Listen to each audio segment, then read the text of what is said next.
Good evening, everyone, and welcome to the Planning Commission meeting of Wednesday, July 22nd. And our first matter is a call to order and a roll call. Yes. Chair Suma, Here. Vice Chair Chang, Here. Commissioner Aiken, Here. Commissioner Liu, Here. Commissioner Templeton. Here. We have a quorum. Thank you so much. And do we have any members here on Zoom that wish to speak to items not on the agenda? I have no raised hands on Zoom or speaker cards. Thank you. And Ms. French, do we have any agenda changes, additions, or deletions? No changes. Thank you so much. And then it's time for city official reports. Haven't looked to see who else is here yet, maybe. Oh, I believe we have a representative from Office of Transportation. Maybe start with Mr. Rafael Ruiz. Okay, Mr. Rees. Okay, Mr. Rees. Hi, thank you, Chair and Commissioners. Rafael Arias, Senior Engineer with the Office of Transportation. Just one minor update on the Lincoln Middlefield evaluation project. We did have back June 27th, we did conduct the online Zoom community meeting, and we have as a result of that, we're going to have a couple of follow-up meetings with some of the nearby residents at the site, and plan to make some improvements to the sight lines and pavement markings in the very near future. Just wanted to also note that the project website is still up and running, and we are still accepting more input from the community if they'd like to either send us an email or use the submission form on the city's webpage, or the project webpage. And that's my only update for today. Thank you very much. Ms. French, do you have other items to report on? Ms. French, do you have other items to report on? There's a funny feedback happening, but Echo. we'll ignore that for the moment. The packet does include what the upcoming meetings will be at some point. We talked about what's coming on July 26th. Of course, that's a target set of items for July 26th. And of course, if we need to use that meeting for other things, we can use that. Then we have August 9th, which prior to tonight or prior to this packet, I had noted might be a meeting off, but we do have something that has been targeted for that date at this point. And then we do not have something solid yet for August 30th that I am aware of. So that's, and then of course, there's no items going to council this month. So whoever has the July representation from Planning Commission is relieved of reporting to council this month. Great, thank you for that. We're going to move on to our first item tonight, which is 2901 and 702. 2901 Middlefield Road and 702 Ellsworth, request for rezoning. This is a continued meeting, but I did want to let you know that staff won't be giving the full presentation, but has a few additional slides to share later. So if anyone would like to speak who spoke before to something new, that would be fine, but it isn't necessary or even regular actually to speak again at a continued meeting. So keep that in mind, and groups of 5, if we have any, get 10 minutes. One speaker for a group of 5 gets 10 minutes. So with that said, I will go down the line and see if there are any disclosures. Commissioner Templeton? No disclosures. I received an email from a member of the public inviting me to visit Ellsworth Place and meet her. I did not meet with her, but I did go visit on my own. Commissioner Aiken or Lou? I got probably the same email and also did a site visit, but did meet with the neighbor and also another neighbor who was on the street. Yeah, I think everything we discussed was mostly captured in the packet. I did ask what compromises they would like to see, and they did mention that they would actually potentially prefer a 2-story building if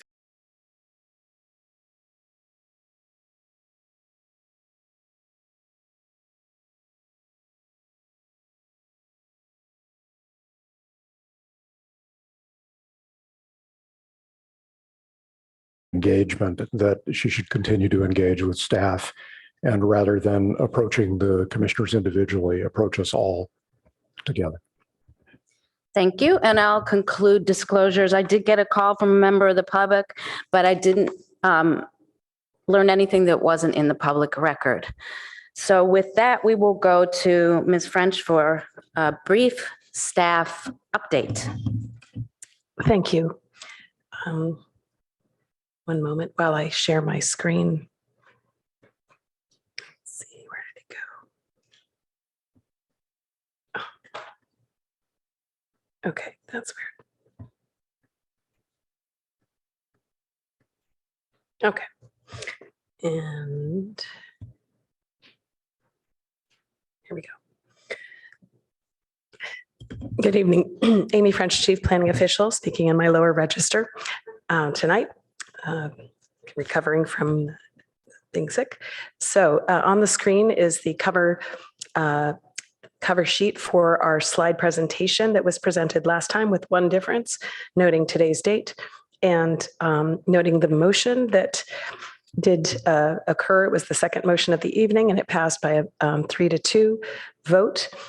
Noting that staff sent the video link to the Planning Commission, applicants, and neighbors the week of July 3rd when it came out. And then staff emailed the draft transcript, which we received on Monday this week, to the planning commissioners, the applicants, and neighbors. And that was on Monday.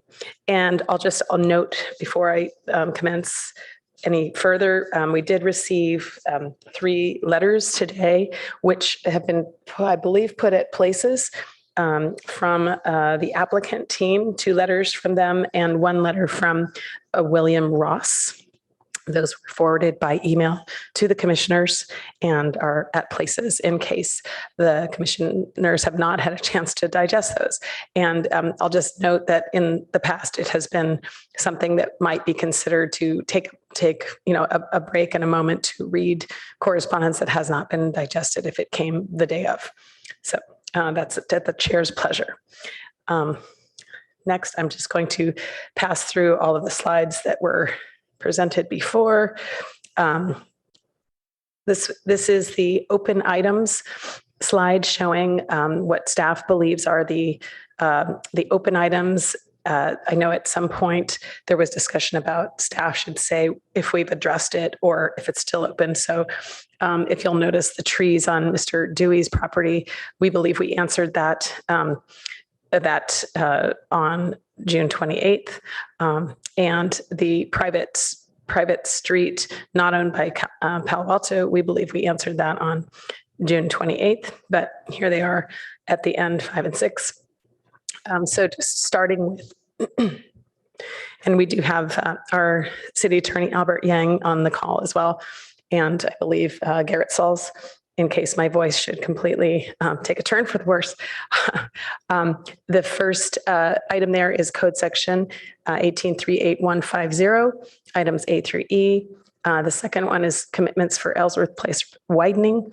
The third is the site triangle visibility regarding fences and vegetation. The fourth is about the delivery truck spot and spaces and maneuvering for those. So to that end, we did create we altered a couple of the prior slides to provide some updates, and we have a couple of new slides. So to the extent that this will help answer the questions that were asked on June 28th, I'm going to go back first to slide 12, noted as altered here. And you have these in your packet from last time. So this shows kind of staff's recommendations. Staff from Office of Transportation were able to go out to the site and study the slope of that Middlefield Road as it slopes down to Ellsworth and look at the existing conditions. And so there's recommendations here on the screen with a lot of colors. So we can come back to this slide as needed. Another slide that was altered is this slide that was showing kind of where that flare might be approximately, that would show a 28-foot wide curb cut here on this side. And then the things that would need to be moved a bit to the north, the stop sign and the utility box. Now leading up to the slides to show that the study, the question about, is this really the best delivery truck spot going behind tandem spaces or behind carport spaces in the last iteration. This shows an option. This shows, first of all, those two areas that were discussed on June 28th, being the widened Ellsworth pavement. And it shows a 90-degree delivery spot, 90 degrees from Ellsworth. It shows an alternative for parking spaces 13 and 14. One being in tandem and one being not in tandem. There are truck maneuver diagrams showing how a truck might back out of and drive into that spot. And also a maneuver showing how the truck might go from Middlefield onto Ellsworth. And this is the recommendation that I think this would be something that Albert would speak to, and I don't know if now is the time. So I'm going to end there and see if Albert is on the call and wants to present anything further. Yeah, sure, Amy, if you just go back to the table. There was a question, the first open item there about Palo Alto Municipal Code 1838-150, specific requirements that I apologize, Chair Sima, we didn't address the last hearing, but your question was, how does this code section, what implications does it have for this property and this application?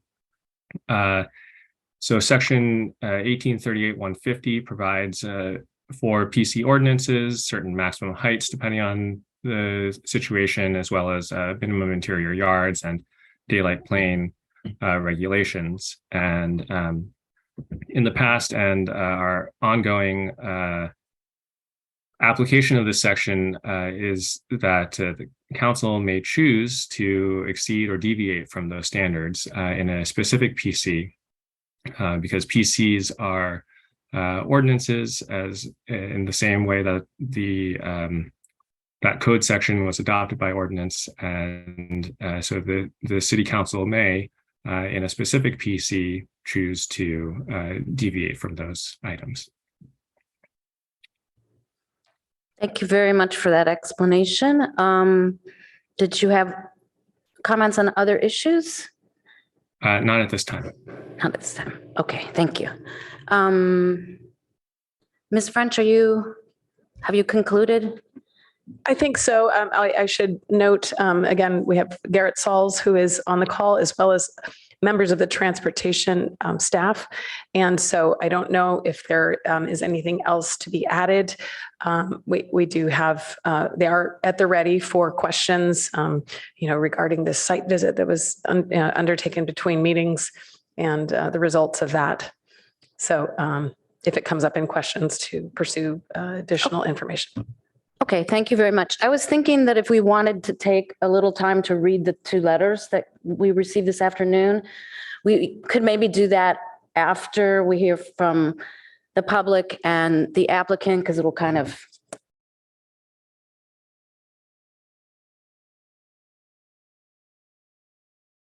if that's agreeable to them, that if they have any clarifying questions at this time for staff.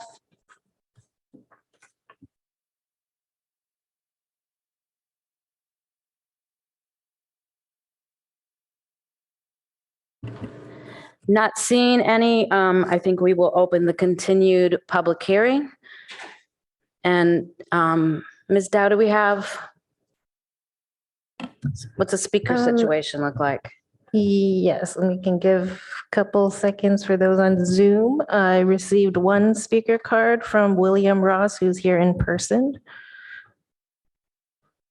So just two speakers? One. And this is for Yes, just one and no hands on Zoom. Okay, then we will go ahead and call on the public speakers, please. Okay, Mr. Ross.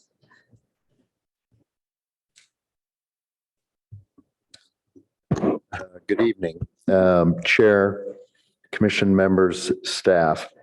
I believe I represent more than 10 people. There are, in addition to the residents that are listed, I believe there's 18 there.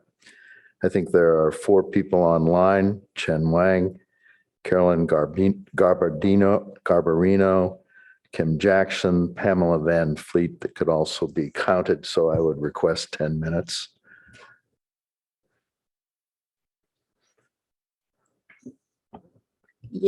Yeah, I see them on Zoom, so you can have a group of 5. Thank you. Then please go ahead and take 10 minutes. Thank you very much. I'm going to raise and parallel the issues that I've set forth in my written communication on behalf of the residences. I'm going to make reference to provisions in the PC regulations, which are attached cumulatively as Exhibit A. I would not note preliminarily that the regulations, which are the basis for a PC determination before you, are replete with the word shall. Shall's a mandatory duty. I don't think there's any question about that. And it refers to the analysis that has to be accomplished by staff after an application is made, which also has mandatory provisions. The summary of the argument presented by the residents is that there's incomplete or inaccurate representations set forth in the record before you by the applicant. And I think you have to construe it as both the owner of balances, a balance of a portion of the PC, and the buyer. I'd note in the communication that there's an inconsistency between what's set forth in the applicant's counsel's letter as to who the owners are and what's set forth in the first section of the proposed ordinance as to who the owners are. I would respectfully suggest that that's reflective of the balance of the record, that there's either inaccurate or incomplete information set forth for you, the commission, to make a decision where mandatory findings are required. I think the first one that I'd start with is 18.38.060C. You know, the specific part that I think is different from all the other type of land use approvals that come before you is this section in the municipal code requires that there be a consistency analysis and determination with respect to the Palo Alto comprehensive plan. Normally, as a charter city, the city has chosen not to indicate that they would require consistency of land use approvals with the comprehensive plan, which is your general plan. Right? Let's respectfully say it this way. There's no analysis by staff in the staff reports. I note in the written communication, and I think if you go through them, the staff report from your last commission and the staff report for this commission meeting are identical. So if a member of the public wanted to comment on the additional information raised by staff a moment ago, it wouldn't have been with respect to that information that was furnished 72 hours before this hearing. I think that relates to this issue of whether there's been a fair and impartial hearing on this matter. But let's go through the consistency analysis, right? Consistency as defined by applicable case law. And again, this is something that the city normally does not do. Can be summarized in probably, I think there are 17 reported cases, about half of them before the Supreme Court, that say a consistency analysis, should employ some concept where the goals and policies of the general plan are furthered without hindered. Well, that's a comprehensive examination. The case law also says you can't isolate one portion of a general plan, that you have to do that with respect to all applicable provisions of a general plan. A consistency analysis is a substantial land use decision. That's not present. It's not satisfied, as indicated in the communication, by just listing some policies in the comprehensive plan as the proposed ordinance does. That's not an analysis, right? So for this to go forward, that analysis would have had to have been in the record on the 28th, or would have had to have been present now and been presented by staff. And again, we're not talking about something that's new to the concept of land use in California. I looked right before the hearing, and I think the first consistency case that I'm aware of is 1974. So that's a substantial omission and lack of compliance with the provisions in the PC regulations before you. Next basis is the specific requirements that are set forth.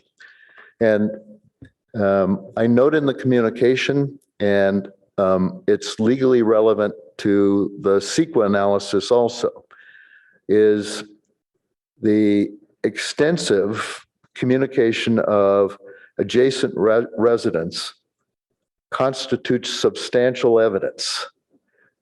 Substantial evidence as to the issue it's offered on, both with respect to the issue of consistency and, more importantly, with respect to the CEQA analysis, right? So are there other areas that aren't analyzed? Yeah, there are.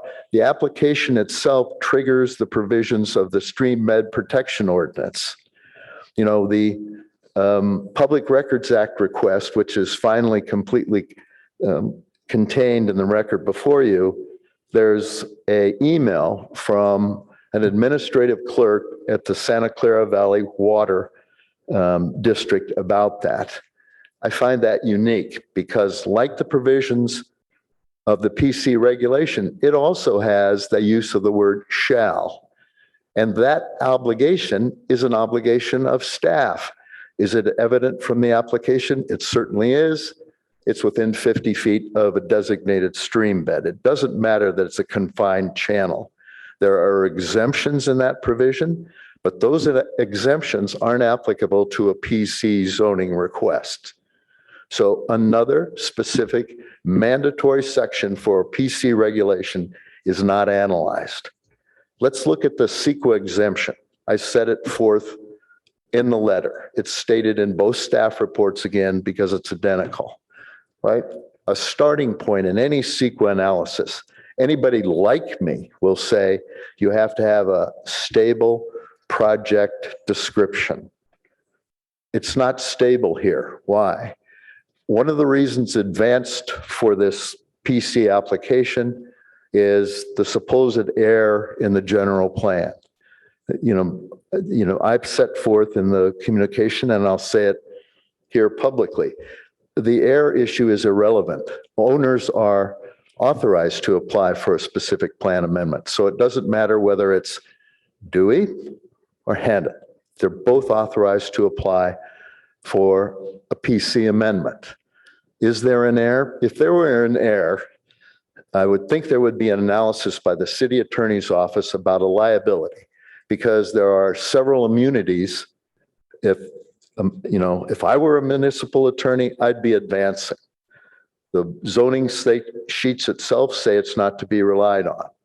But if it's in error, then why weren't the immunities raised by the city attorney's office? Neither an individual nor the city itself would be liable for a negligently issued land use permit. Let's go on. Again, the testimony of the residents constitutes substantial evidence, and there's a case cited, right? The Salmon case where CEQA guideline section 15300.2 says, look, even if there is an exemption, if there are unusual circumstances that are supported by substantial evidence, then that exemption fails.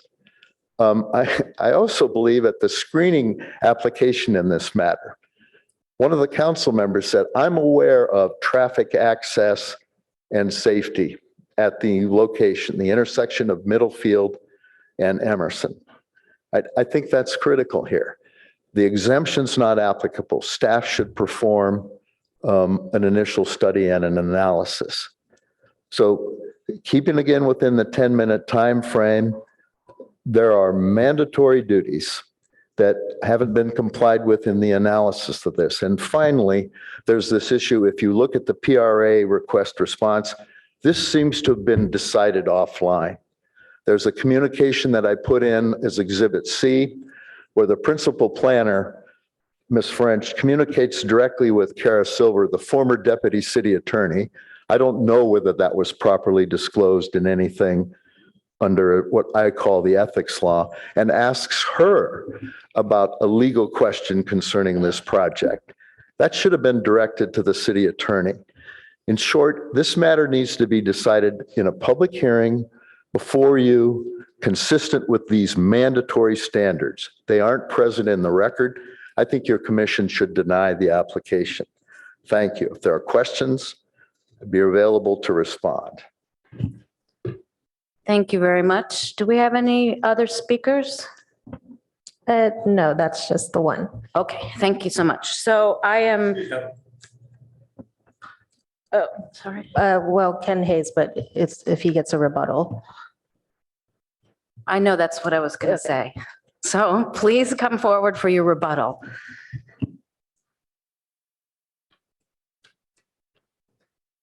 Well, this will be an interesting rebuttal. And this is not a legal rebuttal. Ken Hayes with Hayes Group Architects. Just make sure we can hear you. Ken Hayes with Hayes Group Architects. Good evening, Chair Suma, members of the commission. I'm here tonight with my client, Richard Dewey, RLD Land, the owner of 2901 Middlefield, along with Ollie Zhao of Hexagon Transportation, in case you have questions relative to transportation safety. Kama Steinmetz, our counsel with Jorgensen, Siegel, McClure, and Flagel. And the only reason we are here is because of a serious mistake that I pointed out last time that everyone's aware that was made 56 years ago, of not properly recording a PC development in the zoning map as it was required to do so. None of us here today had anything to do with this, but we're here trying to resolve this in a fair and reasonable way. We respectfully request that the city's cooperation in achieving this fair and reasonable resolution. Quickly, by way of background, Ellsworth Place has been 20 feet wide since its beginning. The 15 homes in the apartment building that currently exist have been using Ellsworth Place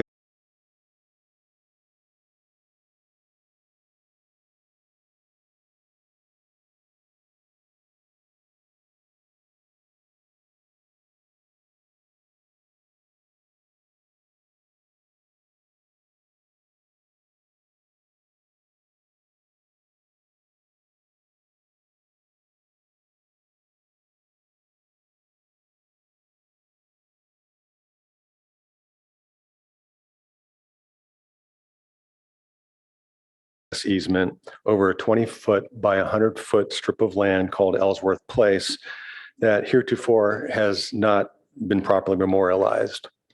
We are improving vehicle, pedestrian, and cyclist safety at the intersection of Middlefield Road and Ellsworth Place by increasing the width of Ellsworth Place by 4 feet for the first 35 to 40 feet of the length of Ellsworth Place through a combination of dedicating a portion of the 2901 Middlefield property and a portion of the 702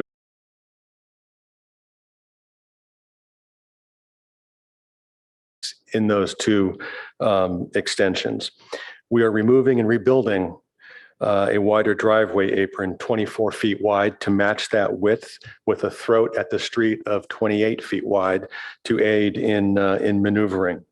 We're going to install no parking signs as they have further down the street on the fence in front of 702 Ellsworth, so no one will park there. We're creating an enhanced 35-foot sight triangle at the intersection of Ellsworth Place and Middlefield that includes moving the new fence that could otherwise be at the property line at 702 Ellsworth, an additional 4 feet away from the, 2 feet in from the side or the property line, 4 feet in from the sidewalk at transportation's request to make the intersection safer. The net effect is Mr. Honda loses another 2 feet of his front yard. We're also going to be creating a temporary delivery truck parking space at 2901 Middlefield that Ms. French had shown you just a minute ago, that allows vehicles to pass that otherwise might be blocked by a delivery truck on Ellsworth Place. And we're accommodating all current required parking for the apartment project on the 2901 Ellsworth or 2901 Middlefield property, reducing the cars on Ellsworth Place.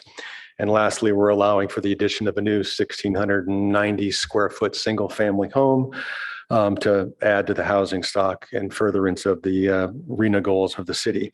So accordingly, we respectfully request that you allow that you follow staff's recommendation and vote to recommend that the city council approve the project as proposed. And our team, like I said, is here to answer any questions that might come up. Thank you. Thank you very much. I would like to ask my colleagues if they have any questions for Mr. Hayes or Mr. Ross or our staff at this time. Yeah, go ahead. I had one question, or I have a couple of questions maybe for Albert and Mr. Ross. Firstly, I wanted to ask, what does a consistency analysis actually look like?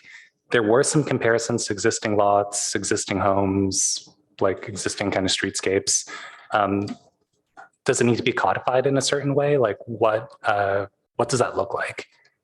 Yeah, so I guess I'd say, we actually do consistency analyses all the time. They're a regular feature of our code. They're required for every ARB approval.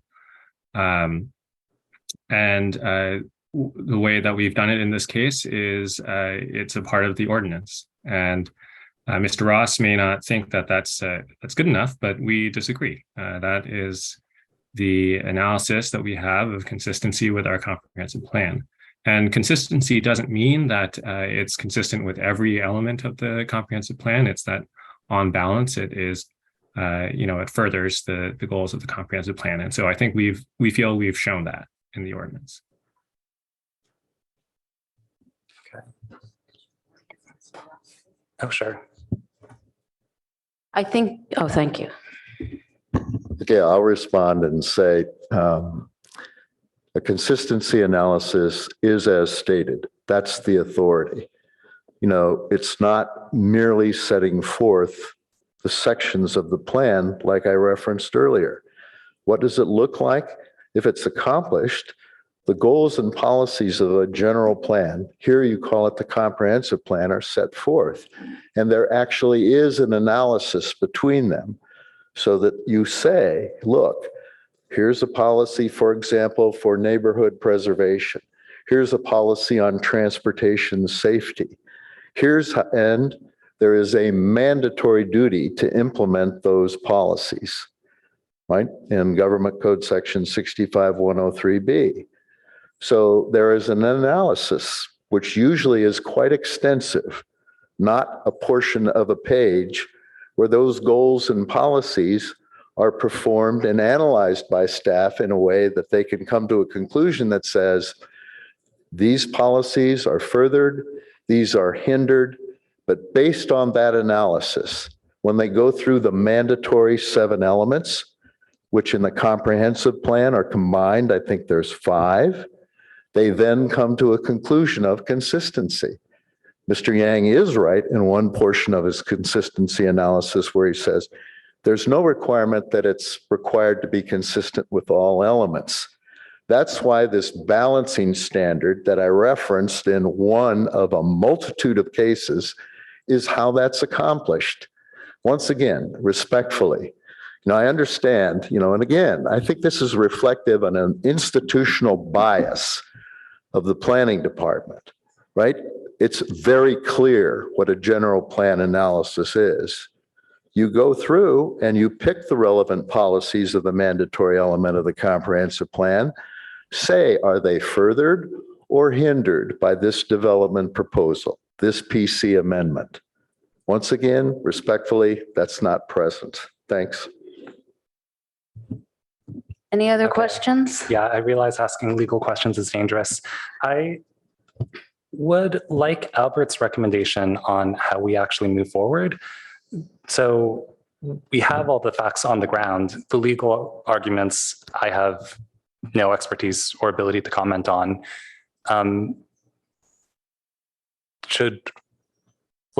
Does anything bad happen if we just make our recommendation and then the legal issues are sorted out offline? Yeah, our opinion is you have sufficient material before you to provide a recommendation to the council. Thank you. Thank you. Commissioner Aiken? I have two questions. The first perhaps is for the Office of Transportation. If not, then for Mr. Zhu. Are we persuaded that the widening and other changes at the entrance to Ellsworth from Middlefield will improve safety over what exists today?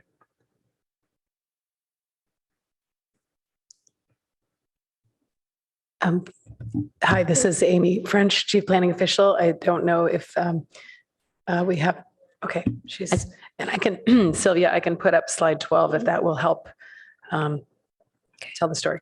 So Ms. Starlack is here to answer your question, I believe. Okay, great. Shall I repeat? No, I think I have it. Thank you. Good evening, commissioners. This is Sylvia Starlack, Transportation Planning Manager for the city. My transportation planner, Shrupath Patel, and I visited the site on Monday, July 3rd. We spoke with residents. Shrupath and I did a simulation of his car. He was driving his car out of Ellsworth Place. And our recommendation is reflected in what you see on this slide, which is to pull back the fence. Yeah, shorten the fence next to the creek, if possible. Yeah, to 3 feet. Pull back the fence to 4 feet behind the sidewalk, the back of the sidewalk. And because when cars have to come to a stop before the sidewalk, they need to be able to see people on the sidewalk before they can cross the sidewalk.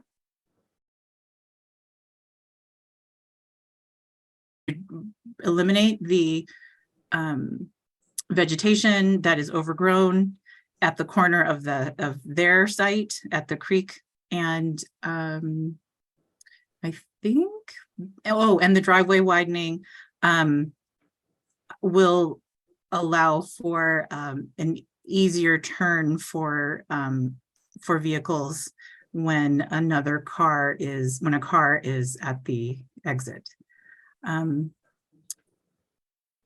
Transportation staff feel that these adjustments will improve visibility and yeah, the ability for people to get in and out easier. Okay, so this, in Office of Transportation's opinion, this is an improvement in safety at that entrance. Yes. Okay. The second question is possibly for Mr. Hayes, possibly for Mr. Dewey, I'm not sure, or Mr. Zhu. For me, the two key transportation concerns here were safety at the entrance and also the ability to circulate along the initial length of Ellsworth. And given that we're taking width away from Ellsworth, it seemed to me that perhaps the only way to restore that functionality was to increase the width. The applicants have proposed to do that to some extent. And the question is, did you consider increasing the width by undertaking other changes? For example, as I walked the site, it seemed to me that relocating the power pole next to the one that's closest to Middlefield on Ellsworth Place could buy you as much as a 9-foot width increase. You're using much of that already in your current proposal but perhaps there's room for more. Was this considered? And if so, what was the rationale for not pursuing it?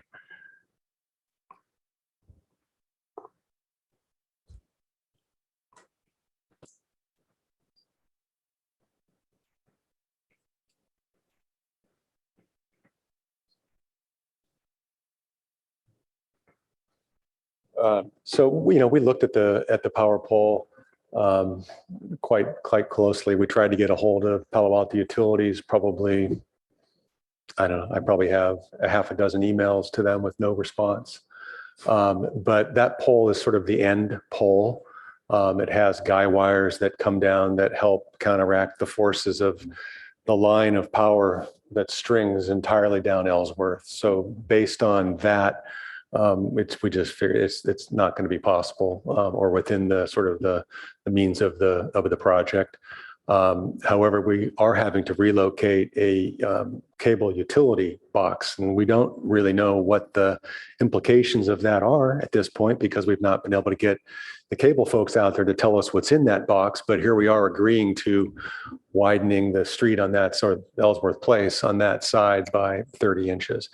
I believe Hexagon's original report or review states that Ellsworth Place is, in their mind, wide enough as it is to allow 2 cars to pass. Now, I know we have testimony from those that live there that say that it's not. And so we're trying to work with their concerns and provide a wider width. And so we're going as far as we can go to the guy wires on our side, but Mr. Handa is continuing the 18 inches on his side to where his walkway intersects Ellsworth Place. Does that answer your question? Mostly, yes. I really do appreciate the flexibility that has been shown here, particularly the recent change from Mr. Handa's perspective is significant. Yeah.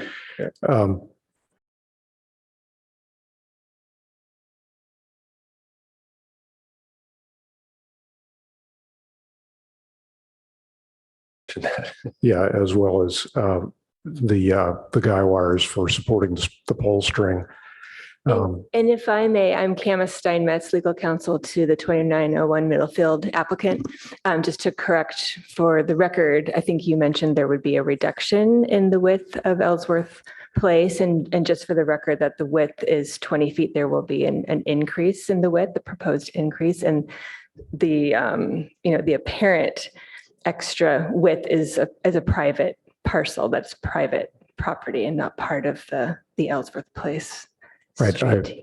I apologize. That wasn't my intent. Okay, thank you. Simply that people were using the parking lot for passing and circulation purposes. So I'm interested in being convinced that we're doing no harm here. Okay, and we do have testimony from our property manager that's been on the site for 6 years or more that he has not seen any use of that space for circulation or passing. And that's in our letter that we submitted in the record. Thank you. That's it for the moment. Thank you. Thank you. Commissioner Chang.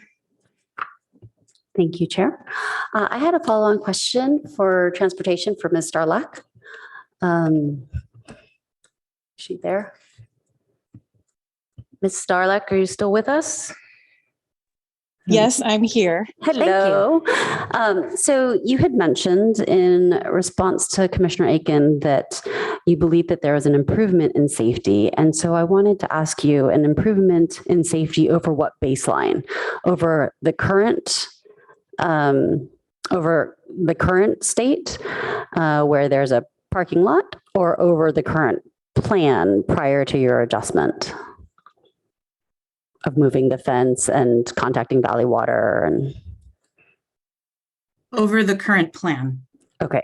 And what's your assessment in safety relative to the current state? Status quo if nothing were done.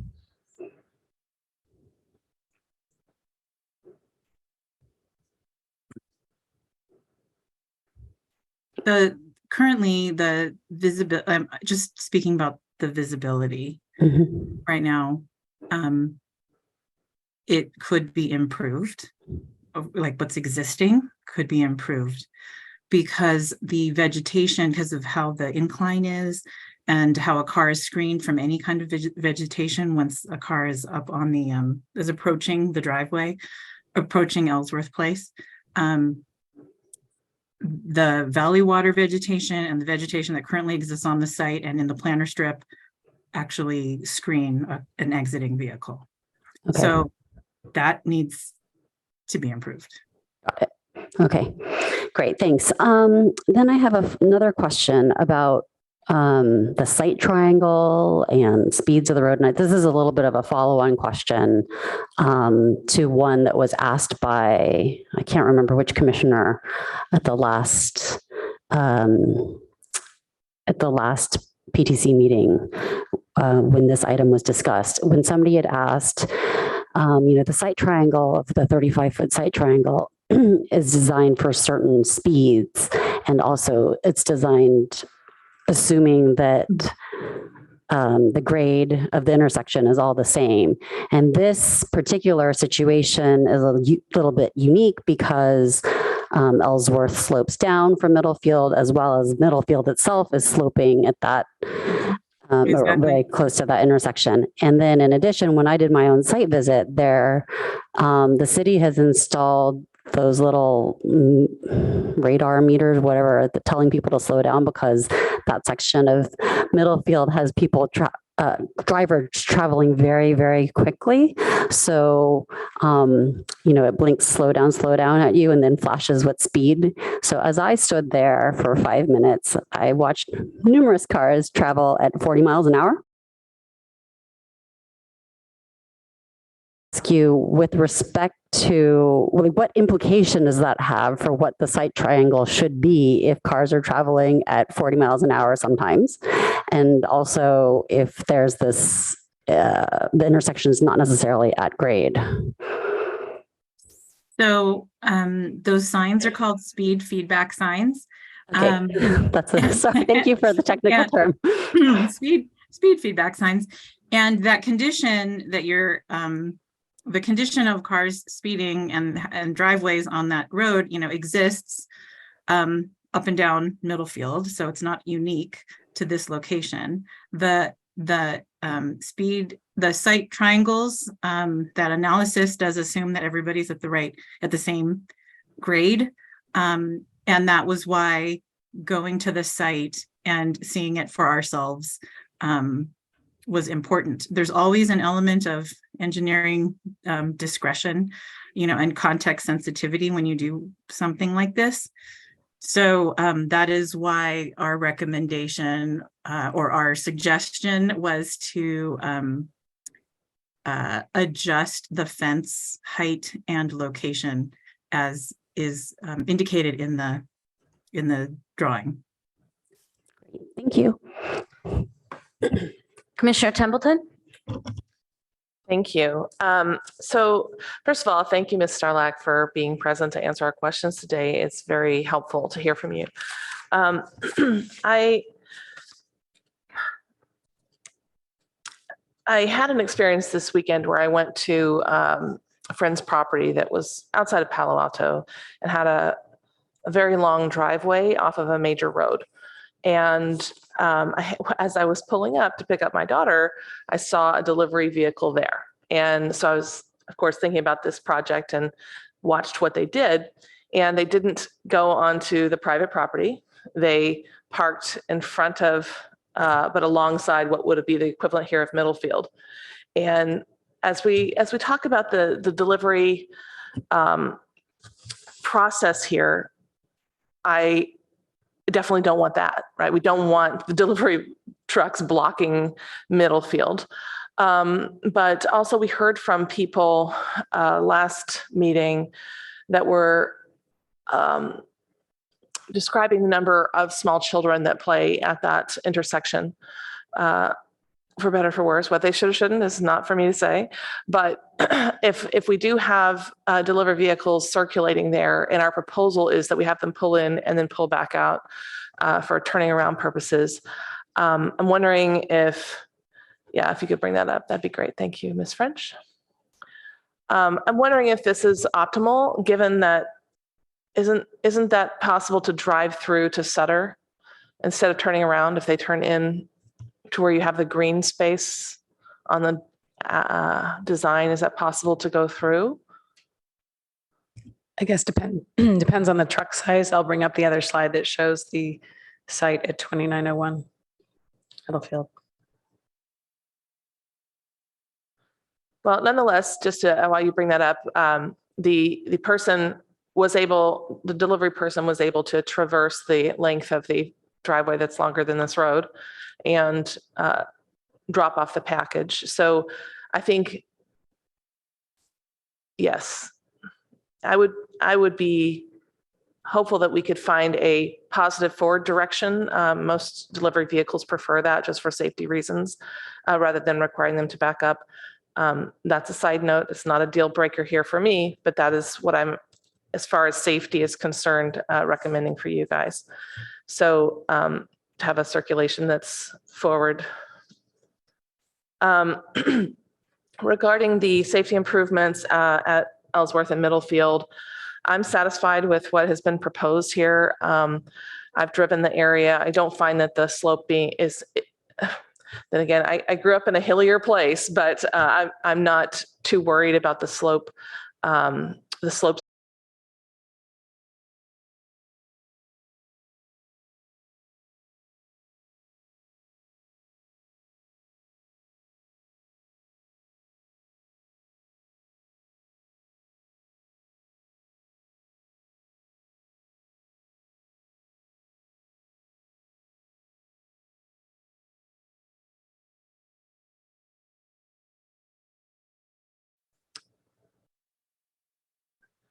I'm interested in reading the letters more thoroughly before making more comments on the zoning question. But as far as the feedback that we had for you last time, I really appreciate you putting together these responses. Thank you. Commissioner Chang? Thanks again. I had one more question for Councilor Yang. So I had read in some of the public comments, but didn't actually manage to find the old PC to which the more current PC refers to, but had read that the current PC says that the old PC stays in effect except for whatever the current PC overrides, and that the old PC had intended originally to widen Ellsworth. So I wanted to ask, what's the city's, and yet, we the city seem to have forgotten that this PC existed. So what is the city's obligation to do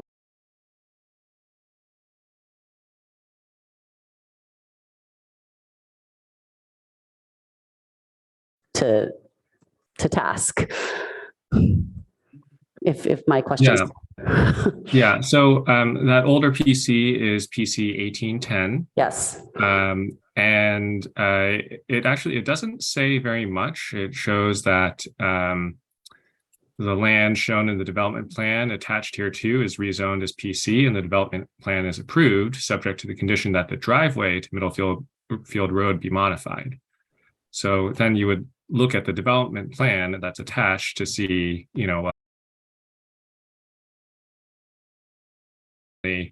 it's completely illegible at this point. We have a scanned document where you just cannot really see anything. So we don't know Yeah. is the answer. Okay. Thanks. Commissioner Liu? I had just a couple more questions about the intersection for Ms. Starlack. So you mentioned the site visibility was 35 feet. Was that before the modifications in the latest proposal since we?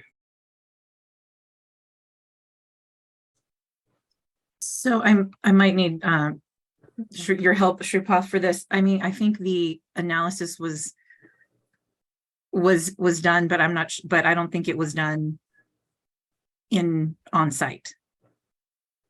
Yeah. Good evening, Commissioners. Shrupat here from Office of Transportation. So 35 height visibility is also has to more do with the fence height, I think. So, but I would note that in general, if there was no grade, then in which are like less than 3 feet in height. So that's what Office of Transportation recommended in the previous plans also, and the fence was proposed 3 feet in height on Middlefield frontage and also 35 feet long on Ellsworth Place. But because of this grade, then there's additional recommendation from Office of Transportation to put the fence 4 feet back. So that way, stop sign will be the fence will be 4 feet back from the stop line. So that will increase the visibility for Middlefield vehicles and also Ellsworth Place. That the fence won't fall on that visibility triangle, and the traffic going, I think, northbound on Middlefield will be able to see the car or other vehicles easily, because the fence are already like 4 feet back from the stop line. Okay, got it. So basically the sight line was 35 feet, but the incline in practice makes it a little bit less, but then the moving the fence makes it a little bit more again. So on balance, we're still in a reasonable ballpark. Okay. Is it possible?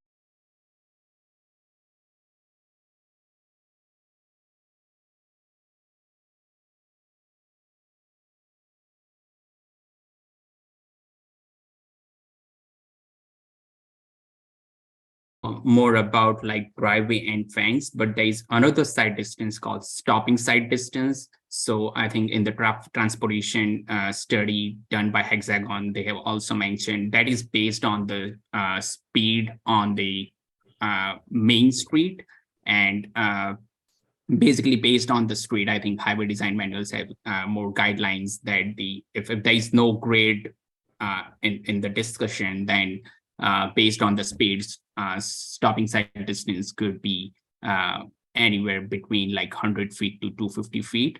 So that provides major street traffic to make required actions if they see the cars coming out of the crossing street, or like for making right or left. So, but as I said earlier, like now with the fence is already back from the 4 feet back from the stop line, vehicles exiting on Ellsworth Place are required to stop before they make left or right. And then after they see the Middlefield Road is clear, and then the driver should make call to move a little bit forward, and they can go on the sidewalk or driveway road.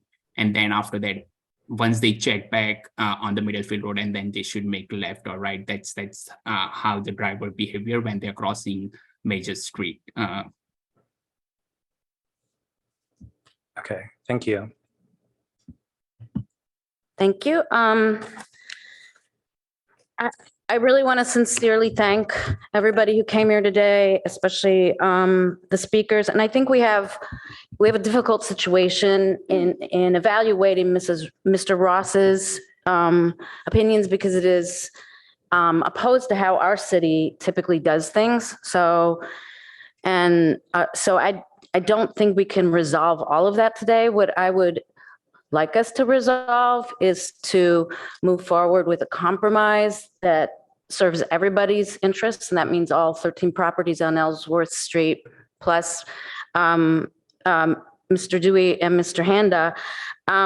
I will note that it seems there's so many unknowns, and I think that's just an aspect of lost memory and records in the city, and nobody's fault. It just is what happens over time. But I did want to mention a couple of things that I have heard from the representatives of Ellsworth residents. And that is that they all have easements to traverse already. And I've heard them say this more than one time. So I don't think that supplying that is a benefit. It's great that everybody has them because that's not a problem then. And I also wanted to say that I don't know that we know when the mistake was made on the zoning maps, which are updated constantly. And so I don't know if we can assume it was all 56 years. The first time I ever heard about this project was, because of a neighborhood association that I sometimes attend the meetings of. And I was able on that very day to locate, and I'm probably more familiar with using the city website than everybody, both 1810 and the 1967. I don't mean the year 1810. I mean the earlier and the latter ordinances, and they were available. I mean, old ordinances like that don't have all the detail in them that we have now. So sometimes we have to kind of assume what the intention was, I believe. So I'm not sure we're going to solve. I'm pretty sure we're not going to solve all the legal issues tonight. And I also think if we keep it a PC, the private street issue becomes irrelevant because we can control the setbacks and those other issues since everyone's easements are intact. So I don't think we need to worry about that because we can control those details. And I just, we got a lot of emails very, very late today, this afternoon, and we didn't get a chance to read them. As Ms. French mentioned, would my colleagues like to take 10 minutes to read them? Or would you just like to proceed?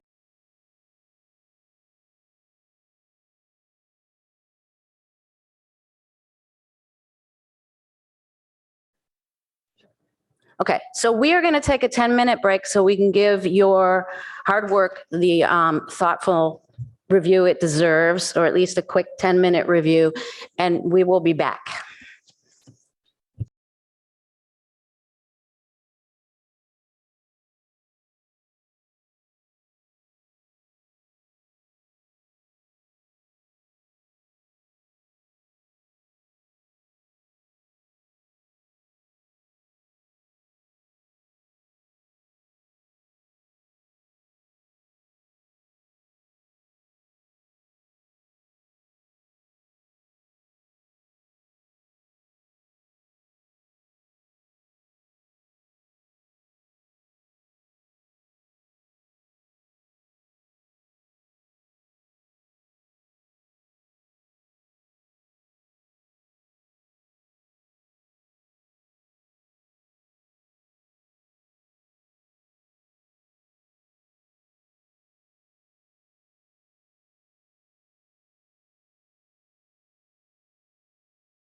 So do I have questions, thoughts? I have an additional question for staff. Is the streamside corridor protection review area the same as the stream side setback?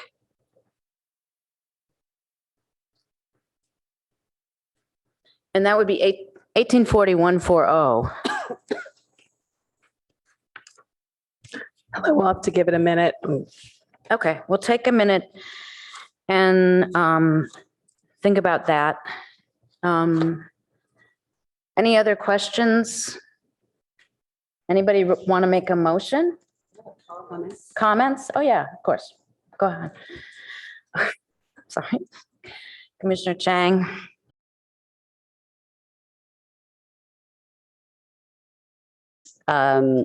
Meeting, but I did spend 5 hours watching the video. So I'm fully up to speed, and I spent even longer reading everything. And I just wanted to say a couple of things. There was a public commenter who said that 2 wrongs don't make a right, and that really sat with me.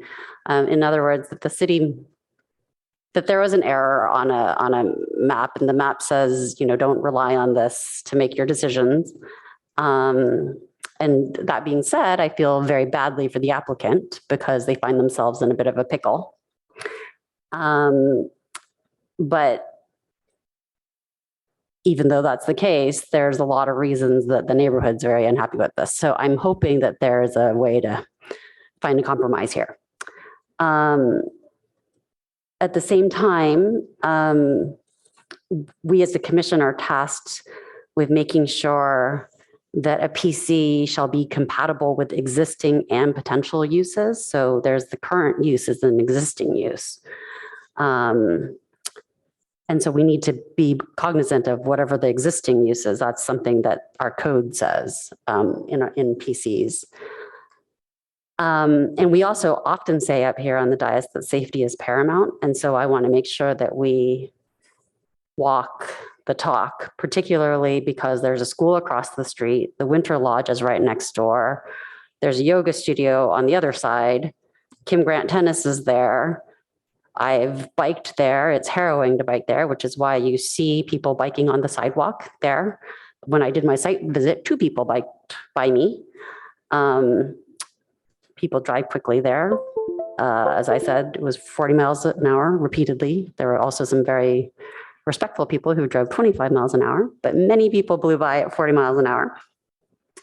And then 2 years ago, a friend of mine, her child had a concussion not 2 blocks away.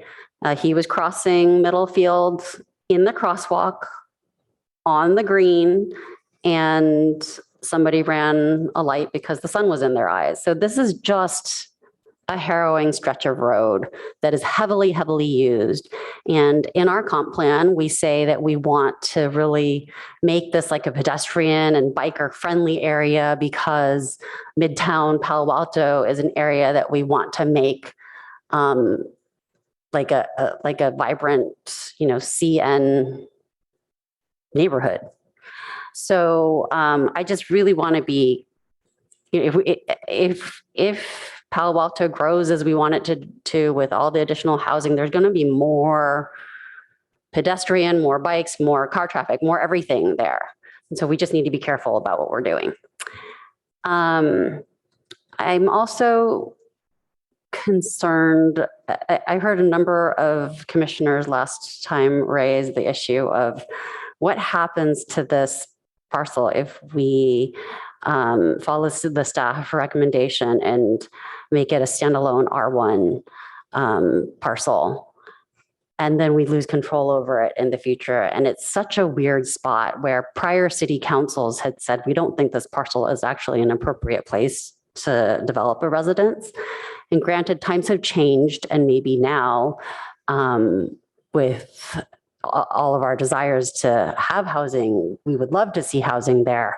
But I'm also not sure, given all the safety concerns, that we want to lose control of it. So where I'm leaning right now is towards one of the alternate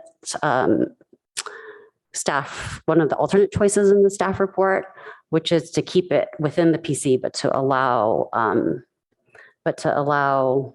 residential use within the PC. And that's my comment for now.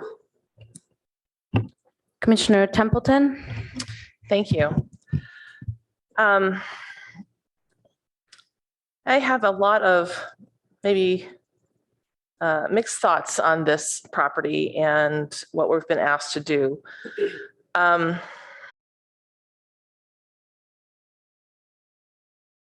That Middlefield is still too dangerous for our walkable, bikeable, family-oriented community vision. And we have to do something about it. I'm not sure how much that weighs in on this property when we speak about it in the safety of Middlefield in general. And I do think that the proposed improvements for safety will make it better than it currently is. So we have that positive. I also agree that this communication error is really unfortunate. But I also think that that knife cuts both ways. So if you are saying, if we are saying on the one hand, it's unfortunate that there was this mix up and that this is affecting the buyer of the property, we have to also say that for the other neighbors, which I think is really hard to say. You know, these were previously parts of other parcels and this was subdivided, and the entrance to their homes is through a right-of-way access that has been granted through dependency on your neighbors. And it's so complex that it makes it really difficult for us to single out any person's individual interest here and come to a solution that will satisfy everybody. I think that's really the challenge that we're dealing with. So I am concerned about the proximity to the creek. However, I don't believe that's what we're being asked. I would like to know the answer to the question that was raised about making sure that we have proper setbacks and won't be degrading the creek in any way by the construction or the structure.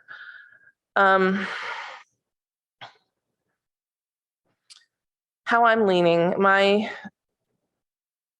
leaning at this point is, I think a lot of compromises and concessions have been offered by the applicant that meet the needs of the residents of Ellsworth, that will improve the safety of their street and their community, and will provide an opportunity to bring another unit online. So how do we do that? Do we do that through breaking out the R1 out of the PC, or do we keep it included? I feel confident that any concerns we could have about this property, we could have about any other R1 properties that were nearby. If we don't feel the need to control those or put the whole neighborhood on a PC, then I'm not sure why we'd want to do it for this particular property. So those are some thoughts from me at this point. Thank you. Mr. Yang? Yeah, I just wanted to address an issue that had come up in both Vice Chair Chang and Commissioner Templeton's comments on, you know, the idea of losing control if this is zoned as R1. One mechanism we could use is to require a deed restriction be recorded on this property that includes, you know, the conditions that we would be interested in preserving. Like the fence location and fence height, and you know, keeping the vegetation clear, as well as, you know, the expanded pavement width. So that is one tool we could use that could be paired with an R1 zoning if that's the direction the commission wanted to go. And I just wanted to mention that because this idea of losing control have been mentioned a few times. Very helpful. Thank you. Thank you. Then I'll go to Commissioner Aiken. That's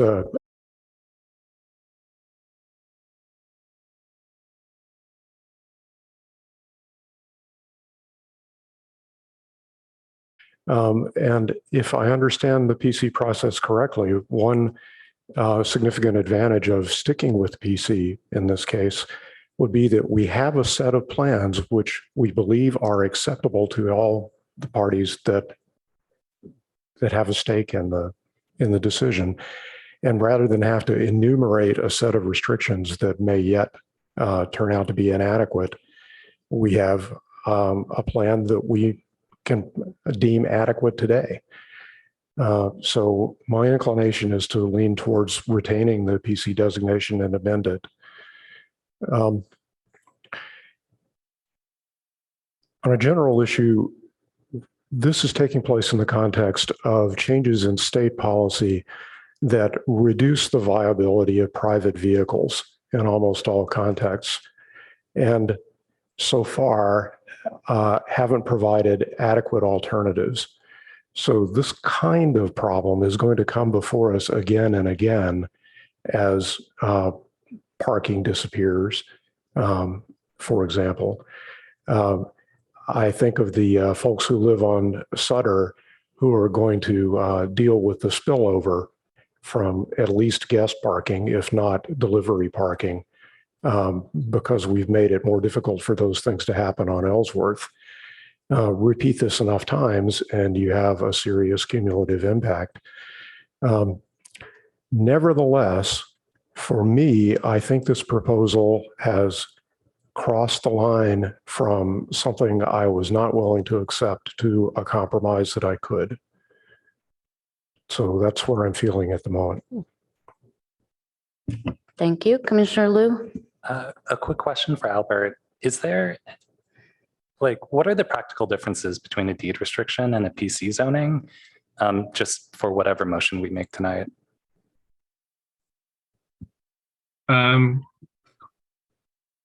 Practically, I don't think that there's very much. They both be fairly difficult to change. A PC might actually be a little bit easier to change than amending a deed restriction, but it's probably about the same. In both cases, the property owner would need to come to the city and seek the city's approval. Cool. Thank you.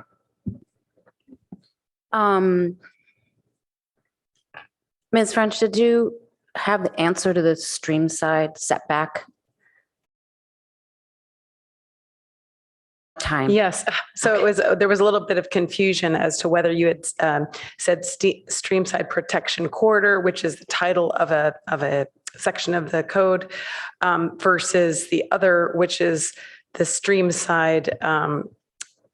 What is it called? Streamside review area. So, I mean, the protection area is not 50 feet, if that was the intent of your question. I don't know if it was. I was looking for the setback, which I thought was 20 feet from either the toe of the bank or some calculation of Yes. Top or toe angle. of bank, Yeah. depending. And the channelized creek is not as much of a concern because this is a channelized creek. Yes. But so there is some discretion given to the Public Works Director on these matters. I see Mr. Sauls, maybe he had something to add. I'm just popping in, turning my camera on and off. Don't worry about me. It relates to the geotechnical slope stability analysis. What Ms. French is identifying is correct. There are possibilities for individuals to still develop within those stream side protection areas, provided there's the geotechnical analysis that demonstrates the impact won't impact that slope stability protection area. And with channelized creeks, that's certainly less of a concern. We typically will review projects with the Santa Clara Valley Water District, and many of their concerns are focused on any sort of outward forces impacting the stability of their channelized, concrete wall. So that's typically what they'll be looking for. So has there been any investigation into the soils and what would be required in this case of a setback from the channelized stream is what I'm looking for, I guess.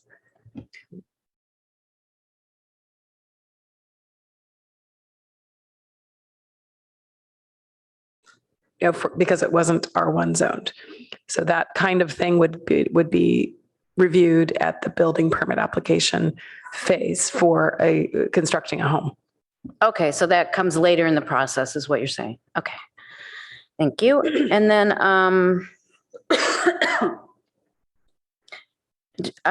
piling on to what Commissioner Egan just said, was there any evaluation of potential impacts on Sutter, or was that just not looked at all? I don't believe I remember seeing it in the traffic analysis. So impacts, I mean, circulation would be an environmental impact as opposed to parking. Parking is not reviewed. Are you thinking CEQA wise, or what are you thinking? Either way. CEQA, I guess, is circulation or parking. Well, and Albert might want to weigh in on that, but my understanding of CEQA is that circulation is the factor that's reviewed as opposed to parking parking is not considered an environmental impact. No, but outside of CEQA, it is a potential impact for the neighbors. But anyway, we feel that it will be fully parked at this time and in the future within 4 additional. And then, so one of my biggest concerns about this was not having proper setbacks on 702. And that restriction can certainly be lifted if we have a smaller footprint and go to a 2-story house, which I see as more desirable for everybody on Ellsworth getting along and still having a sense of not being closed in. And what they had experienced in the past was, of course, sort of more emptiness there because of the parking lot. And they had a situation where they had sort of a functional 25-foot street and they only have a 20-foot street. And our minimum private street width in Palo Alto is 26 feet. That is the width that is supposed to serve, I think, up to 4 houses. The maximum is 32, and that's the number of houses that would be served would require that. But I have heard the Ellsworth people say that they would be satisfied with 26 feet. And we would be able to achieve that now just in the first 100 feet between 2901 Middlefield and 702 Ellsworth. So I would be interested in seeing that done at this time. And that in addition to the standard type of turning ratio or flare, whatever it's called, that the traffic engineers feel is appropriate, I think would really increase the safety at the point at which it's dangerous, which is the intersection. And you really can't, I was there too in my car. Well, the first time I went, I parked on Sutter because it sounded dicey, but it's not scary or anything. But you can't really pull in and out. You can't have one person pulling out and one person pulling in. There just isn't going to be enough room.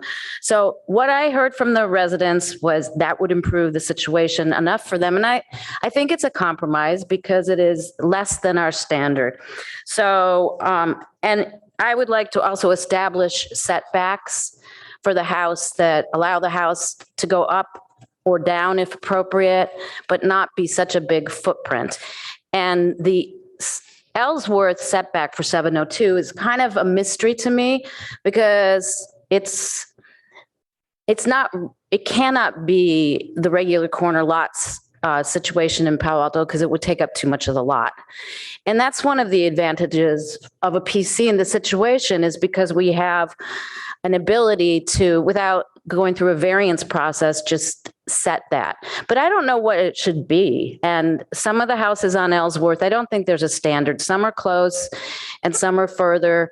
But I would almost think that the 24-foot setback from required special setback from Middlefield, a 20-foot setback from the stream, if in fact the toe or the angle, if that is required. The regular 6-foot side setback, since Ellsworth is the front, from 705. And I almost don't know what to say about the Ellsworth setback. I certainly think it's not going to be consistent with any standard we have. And it might want to be somewhat flexible, I think, because I think it depends a little bit on the person building the property there, how close they want to be. I think that would, I think those are kind of my interests, but the PC does allow us to have more control over those things. For what I believe it's a substandard lot. So, but we don't have to solve all those issues of whether it's a substandard lot or whether it's a private road, if we're keeping it all a PC and trying to find a really good solution that works for everyone. So those are my thoughts. I'm not sure who is next. Okay, Commissioner Chang. I actually liked a lot of your thoughts, Chair Suma. I did have a question for Councillor Yang about, so since the stream stability component is usually done, so I have a question about how we do a PC, because usually a PC is done with a specific set of plans, as I understand it, or at least that's what I gathered from watching the last PTC meeting recording. But it sounds like we don't know about the stream bank stability, soil stability. I'm not using the right technical terms here. So it's possible that that set of plans wouldn't work anyway. So how would we proceed in this situation?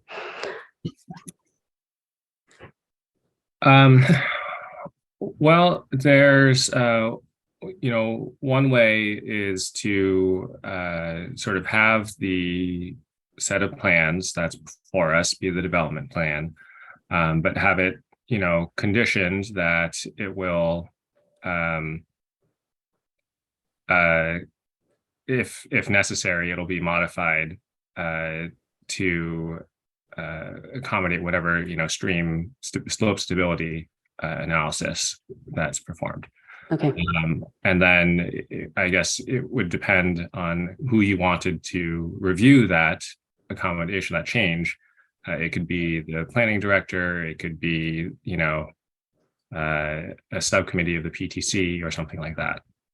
Okay. Is it possible, I mean, where I'm sort of landing with this is I'm less interested in being prescriptive about the residents, because I'm interested in the safety. I'm not interested in prescribing what somebody's house looks like. That's up to the resident. But I think that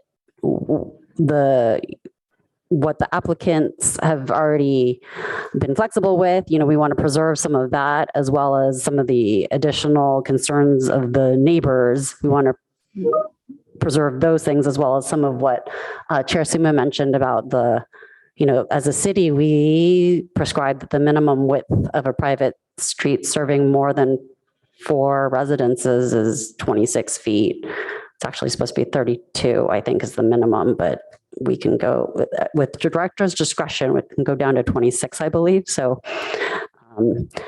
so that all makes sense to me. But then doing so would require some significant rejiggering of plans. And I've heard from other commissioners that, like a basement or like a second story might make sense here, whether it's up or down. And I don't know what makes sense. And we don't know with the soils.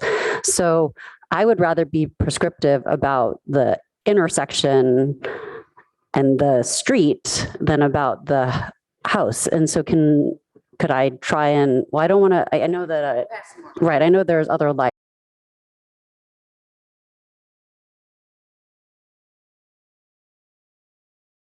Yes, I will wait. Yeah. So, Yes.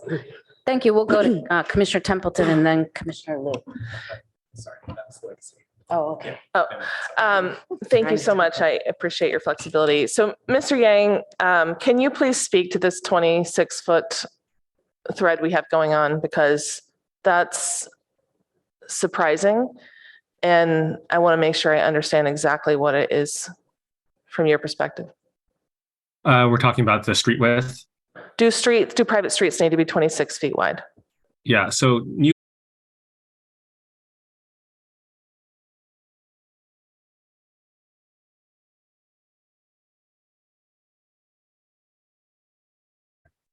doesn't apply here because we're not creating a new private street. There's an existing 20-foot wide private street, and there's not really a reasonable way of making it 32 feet or 26. Okay, thank you. And I read somewhere in a packet or a letter, I'm sorry, I don't recall, that this is being, the width that's being used is appropriate for a driveway. Is that correct?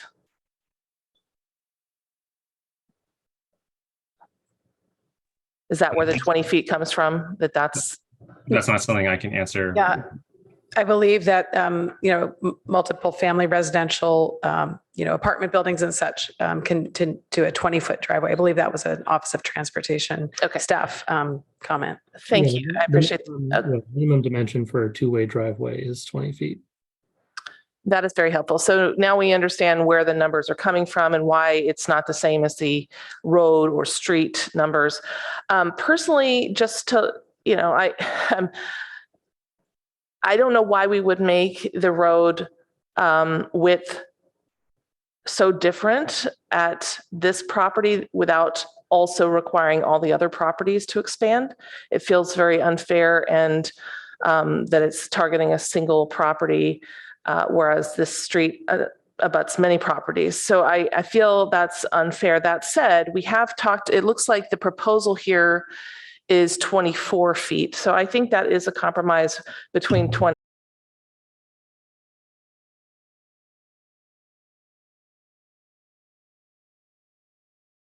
Agree to expand it to 26, that's fine, but that's a separate issue. May I offer an observation on that? So we have a concept of grandfathering that is broadly across our municipal code. I'm familiar with it. It is because, and we don't require people to come up to code or change things until they have an application or a demolition, or they're going to rebuild something. And I think that's the reason why, and it may be kicking the can down the road a little, but we have an opportunity here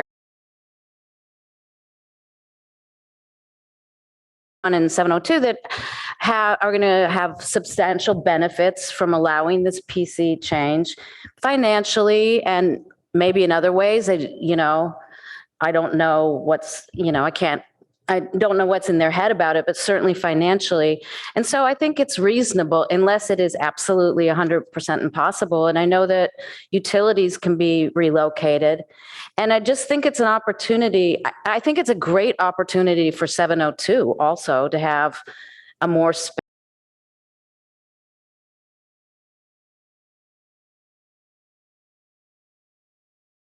I think they should have a great say in it.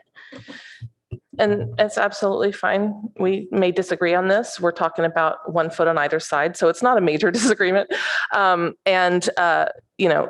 perspective is informed by that this is being treated as not a new road and historically as a driveway. And I know that's not how it's been used, but that's where the numbers have come from. So I'm satisfied with the current proposal because I think it comes very close to the desired width and is improving what is currently very narrow. I agree with Commissioner Vice Chair Chang that I'm not exactly sure about the soil condition and what's going to be possible there. I'm nervous because it's on a creek side. That is this even going to be something that could have a basement at all, right? Or certainly serve the foundation of a 2-story home. And I would like to not prescribe that as well. As for, what other areas of compromise, I think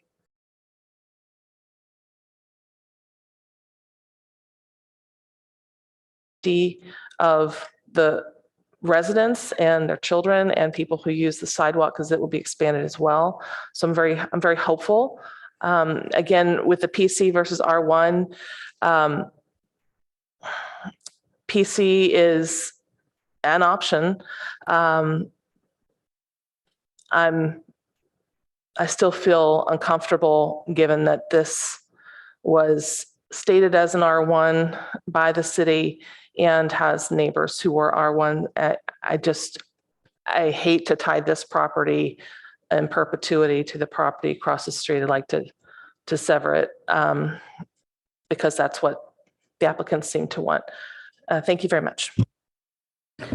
Okay, I am not seeing any other lights. Do I have any other comments? Commissioner Chang indicated she wanted to make a motion. So why don't we go ahead with the motion? I will make a motion and we can work with it from there. So I'd like to move that the PTC recommend that City Council amend PC 2343 to add single-family residential use to the list of conditionally permitted uses of the PC zone. And that the width of Ellsworth Place easement running between 702 Ellsworth and 2901 Middlefield be widened to 26 feet for the entire length of the easement. B, the easement shall be given to the city of Palo Alto to settle any debate on who has the right to access the street. C, that the curb cut approach at Ellsworth Middlefield shall be widened by 4 feet to a total of 28 feet at the street flare.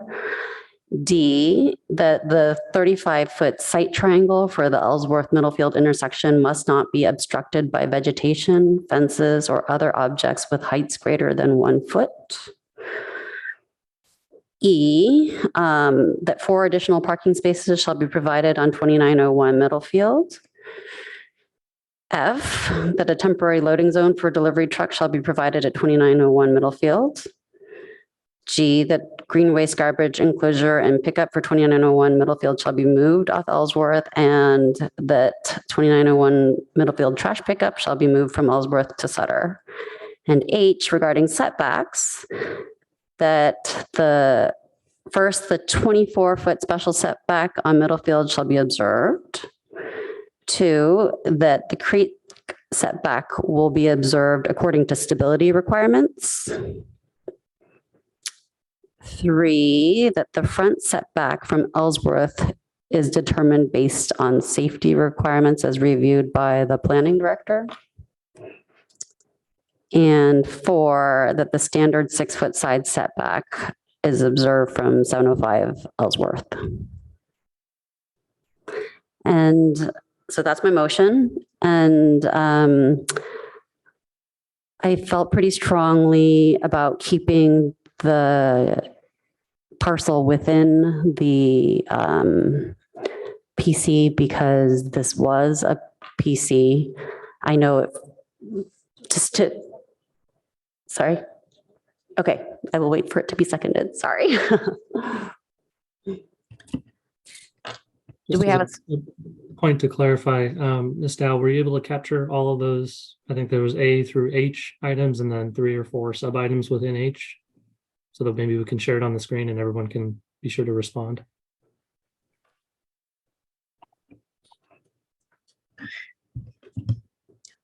Yeah, there's one point that was mentioned. I want to make sure that what you said was 26 feet as opposed to the 24 feet. Because when it's widened from 24 feet, it gets to 28 feet at the curb. So do you mean 26 feet? So maybe it should be 26 to 30 at the curb then, I guess. I don't know what the right. That's what it would be if following the city standards. Yes, and 30 at the curb. Can I? As part of this motion, do we need to specify details like the asphalt or moving the cable boxes?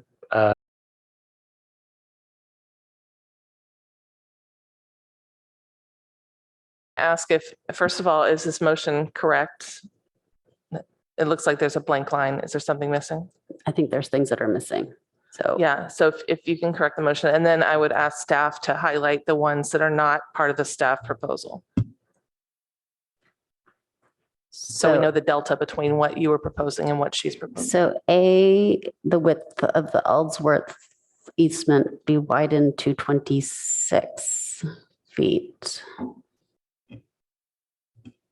It's not specific to the length of that. Did you mean within that 35 feet site triangle? For the full 100 feet.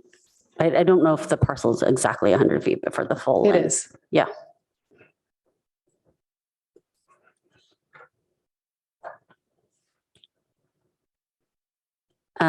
So then the curb cut would be 30 feet at the street flare, I think. Right? I think that B, it says easement be given to the city of Palo Alto. I think what was said was city of Palo Alto has a right to determine who has access. Did I hear that right? Sure. Somehow? I think the easement should be given to the city of Palo Alto to settle any debate on who has right to access the street. For just this property or for all properties on Ellsworth Place? For all properties on Ellsworth. I mean, I don't know what the right issue is, but all the houses on Ellsworth Place need to be able to access this. I think I'm copying from, some language that was in somewhere in the packet. But for the length of the entire road? Yes. I'm sorry. Road. We can't, the entire road's not before us here. It's just, we're only talking about that first 100 feet of that parcel. Say. Well, then maybe it's not necessary, but the whole the point. easement needs to be given to somebody. The easements have already been given. If it's widened. Oh, perhaps you want to, I don't know, but perhaps you want to change the language to say the new width of this easement for the first 100 feet from Middlefield shall be recorded with the city, something like that. But yes, that the new width of the easement for the first 100 feet shall be recorded with the city. Sure. So we would actually recommend that it be granted to all of the neighbors on Ellsworth, just because right now, that would basically have, the city has a right to these little strips along the edges. And the city also has, staff has said that we do not have an interest in, having a public access easement or public right of way. Great. Thank you, Mr. Yang. Okay. Let me check the other one's curb cut. So in the staff proposal, the road was 20 feet, but then I guess it wasn't an easement. It was adding 30 inches on Sutter and Yeah, we're starting with 20 feet and then we're adding 4 in 2 separate chunks.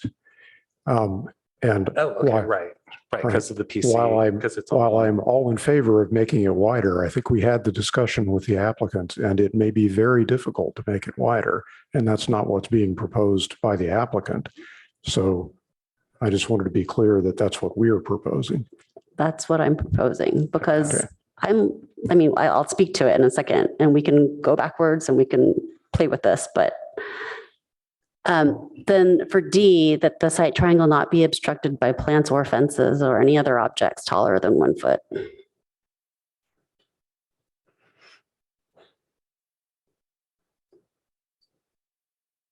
And then for E, that 4 additional parking spaces shall be provided on 2901 Middlefield. F is that a temporary loading zone for delivery vehicles be provided at 2901 Middlefield.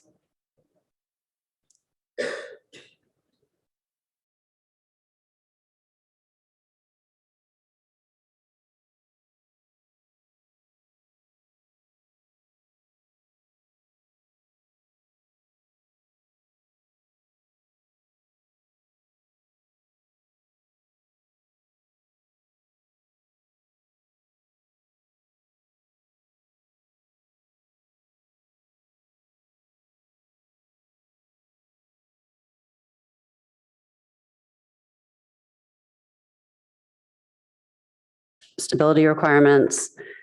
The next one is that the front setback from Ellsworth be determined based on safety as reviewed by the planning director. So I don't know how to make that determination. It might be clearer if you don't say front, because that would not be the Okay, front in so our code. Sure, setback from Ellsworth.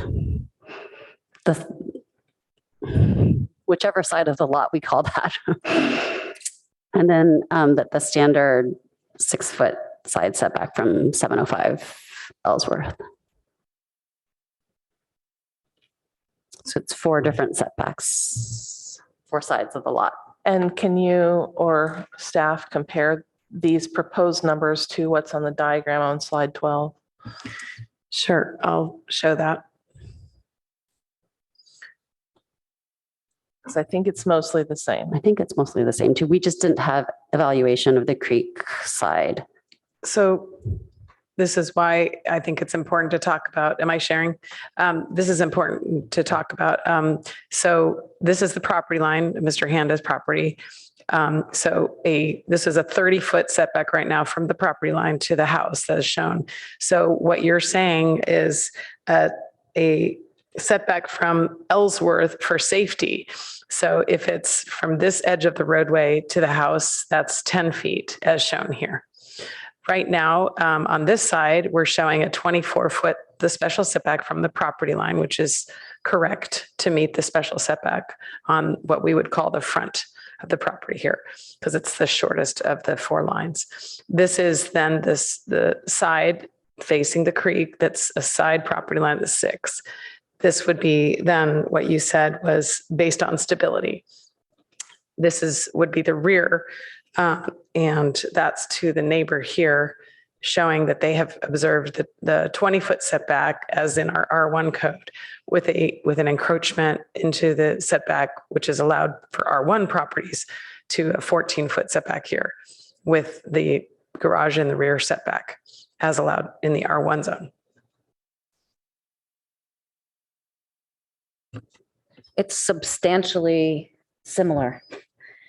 Right. I just want to highlight the differences so that I can decide if to support it. Yeah, and I think one of the differences is it might be a little bit less it might be a little greater, the setback on Ellsworth because of the widening. I was wondering if we are capturing what needs to be captured with regards to easements, and if I could ask myself if I can ask one of the members of Ellsworth to approach the microphone and answer that, because I want to make sure we're capturing what is correct here. What do you mean? Regarding the easements. Would Mr. Yang know that? Like, are you asking a legal question of a neighbor? No, I'm just asking to make sure they're comfortable with the way the easement issue is stated in the motion. So I don't know, can I speak? I'm the applicant. Yes. So actually, Chair, have we had a second to the motion? We have not. Okay, I can do that first. Do we have a second? Okay, I will second the motion. Thank you. And Mr. Handa, did you want to speak? Yes. So item A said that you are proposing widening Ellsworth 26 feet. Our proposal was 24 feet in the first 35 feet area. So are you proposing something different from what we proposed? And then my second question is on the setback on the left side of this house. It's 14 feet. I saw something saying 6 feet or something like that. It's 14 feet. And also with the garage, I think it's only 1 feet or something, whatever the code requires it to be, or I don't know if it is on the property line. So I need clarification on that proposal, regarding these 2 items. So I think there's a little confusion about what the front of the house is. So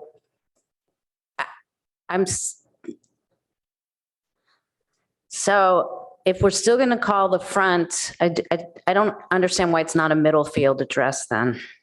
If I may, the code is not specific to where you put the property numbers. It's our code for at least R1 lots and many other zones. The shortest line of the four, if it's four property lines, that's abutting the street on if it were a corner lot, that shortest line is the front lot line. And then opposite that is the That's rear. right, that's right. Then the Thank you for sides are the reminding me. sides. Okay, so but Mr. Handa's, the 6 foot is not more restrictive. I mean, he's not required to take it to 6 feet. So I think that there's a little confusion there, but as to asking the neighbors if the easement situation was recorded accurately, it's because it seems a little confusing, but so I would still like to get an answer to that.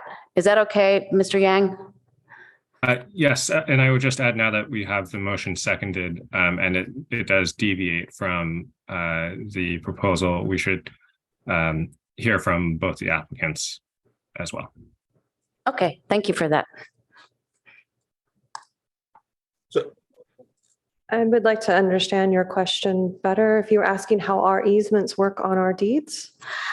I was just double checking to make sure that the way this easement and the new easement is being proposed to be recorded, which is just increasing its width, if that should happen, is sufficient from your point of view. Because Sorry. Go ahead. I believe it would be sufficient now in terms of that's what our deeds say. There is still some unknown, while the city says it's a private road, and we're going to go with that for now. That's the 26-foot wide. That's where that came from. Santa Clara County still says this is public, and that has not been established. And so we're talking about maps being R1, you get to R1 because the city map said it. Do we get a public road because the county maps say it? And so is that what we're starting with here? I know that this is not extending to the full length of Ellsworth, and maybe that needs to come back for a separate session. But we have a section of road that's actually abandoned after this 100-foot strip that used to be attached to it. And all of our easements go over that. And so this is sufficient for that, but it still doesn't establish road ownership. And so when Amy is saying that it's 30 feet of his road, that road used to be a flag lot. And when I asked Garrett this question about the 741 property, he said that they would not get the same benefits that Honda is getting, even though they own the road too across from their property. So there's a lot of ambiguity about the street itself and the ownership. And that was why in the letters we said we need to establish that. But if we want to move past that, I believe that the 20-foot easement or 26-foot easement would be sufficient over the 100 feet to start from for now. And then we can establish road ownership for the rest of Ellsworth Place later, because it is an issue. Yes, and I understand that the neighbors are very concerned about that, but that is not agendized and can't even I really be understand. discussed tonight. What is agendized and up for discussion is their PC amendment. So thank you so much. Okay, hold on. You only asked if 26 was sufficient. Is 24 sufficient? I didn't ask, but is 24 sufficient? We believe that is not sufficient based on where the fence, the temporary fence was pushed back, and it was at about the 24-foot line, and it kept getting hit by trucks. And you can see it on the photos where it was dented in the center, and that was being pushed back a foot to 2. Right now we have over the parking lot, if a car is parked there, we have between 25 and 26 feet behind the cars is what we're used to. So that's why I was looking at the codes and saying, okay, that's the minimum, just using a code. It's not me making this up, that get to 26. And I think you'll have that circulation, because that's what would be on a private street for 4 houses, according to what was already established. Does that answer?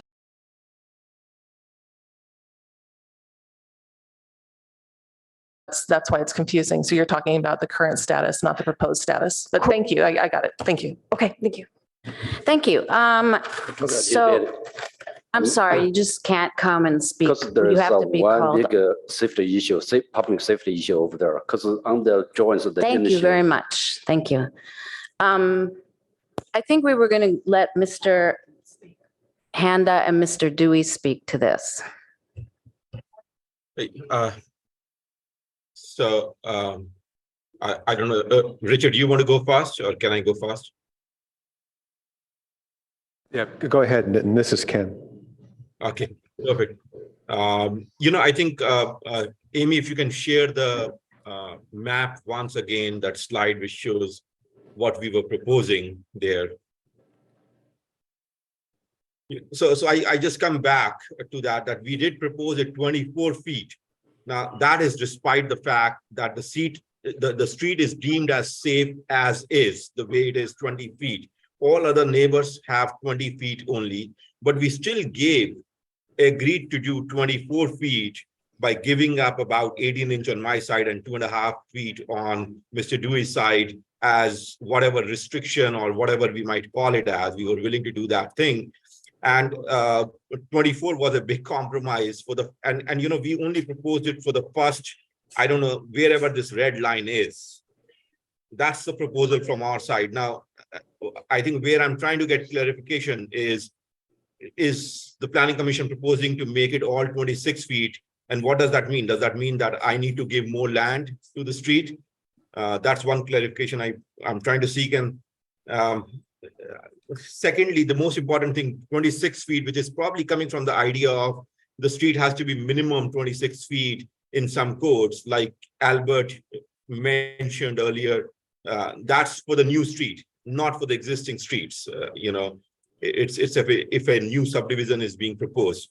And once again, I want to reiterate the fact that even at 20 feet, it was deemed safe. And, Ms. Charlak can jump in here. Even at 20 feet, it was deemed safe. But we are, really being very generous here, offering that extra 4 feet in the first, 40 feet of the street to help with the vehicle maneuvering. Thank you. Great. So Mr. Handa makes a good point, and we concur with that 24 feet seems to be sufficient. But any wider than that might not be possible. The city power pole, and we looked at it. Let's say you got rid of the power pole that's about 35 feet in from Ellsworth, maybe it's 40 feet in, from Middlefield on Mr. Dewey's side of the property. That power line that runs down Ellsworth needs a counteracting force to keep that line and that line of poles erect. And right now, that last pole has the guy wires that come down. If that pole is removed, where does that counteracting force come from? Because the physics don't change. And then if you have to install guy wires at the next pole in, that's going to obliterate where the unloading zone is and any possibility of providing a place for the trucks to turn around. So it's complicated. I don't think it's doable. I'll leave it there.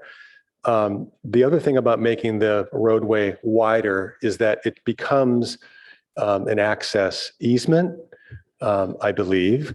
And I know that access easements are deducted from the site area, just like we've already deducted the 2,000 square foot, 20 by 100 foot Ellsworth Place access easement from Mr. Honda's site area, which reduces the size of the house that he can construct there. So if that is extended 3 feet on his side, 3 feet on our side, whatever, to get to 26 feet, he's not going to be able to build the house that he's proposed, and it's only a 1,690 square foot house.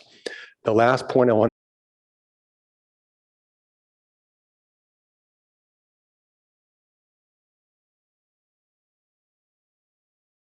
I believe I heard you say no obstructions within the site triangle more than 12 inches high.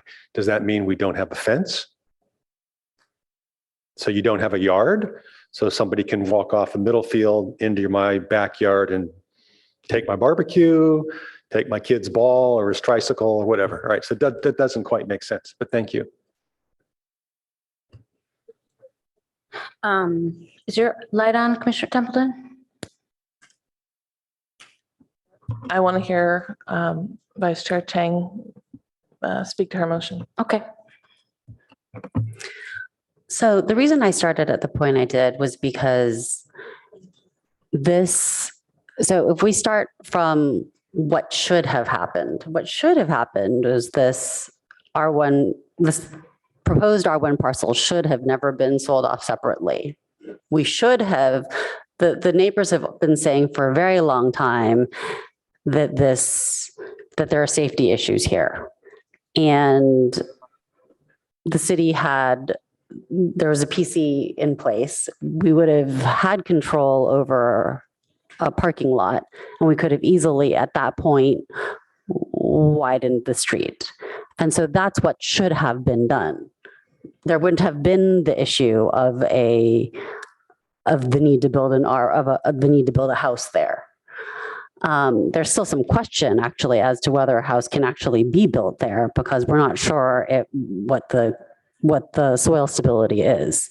So that's why I started with 26, looking at safety. There's a reason why our code says that a new private street has to be, in fact, 32 feet, serving this number of residences.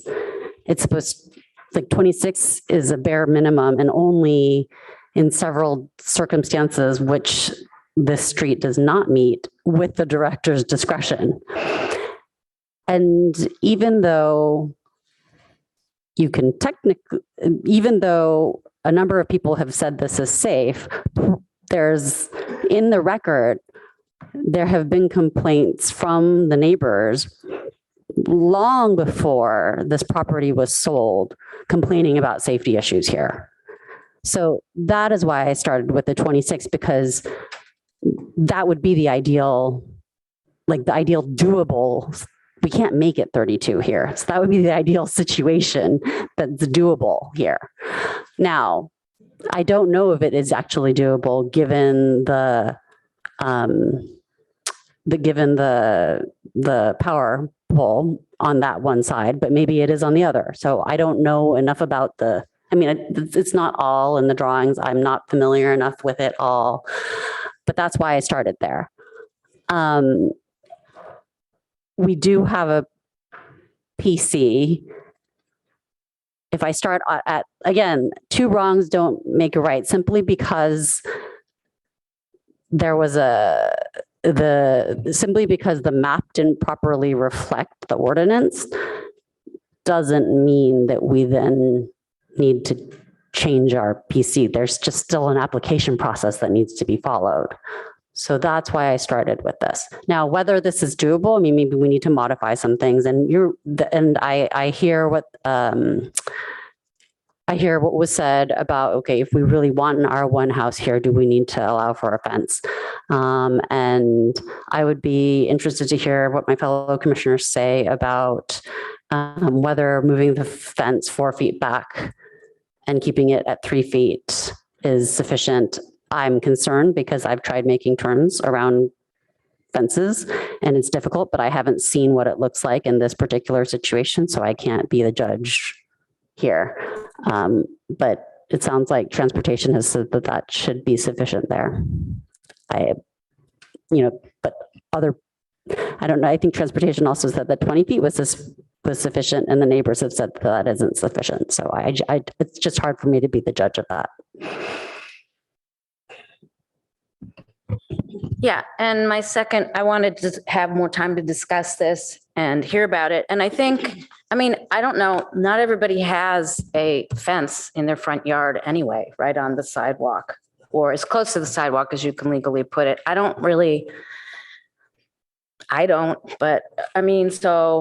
I have a weird corner lot situation with a private road. So anyway, we were trying to find a compromise here because something is actually being taken from the people who have used the street since almost 60 years. And since somebody else purchased it, but when it was all part of the PC, it didn't come up. It came up because of this purchase, which may or may not have been a mistake. I'm sure there was no intention on anyone's part deliberately to do something, but I think it's an issue that should be addressed. And if the applicants would like to should this motion pass as a suggestion to figure out if they could do it this way, I think that's a reasonable approach.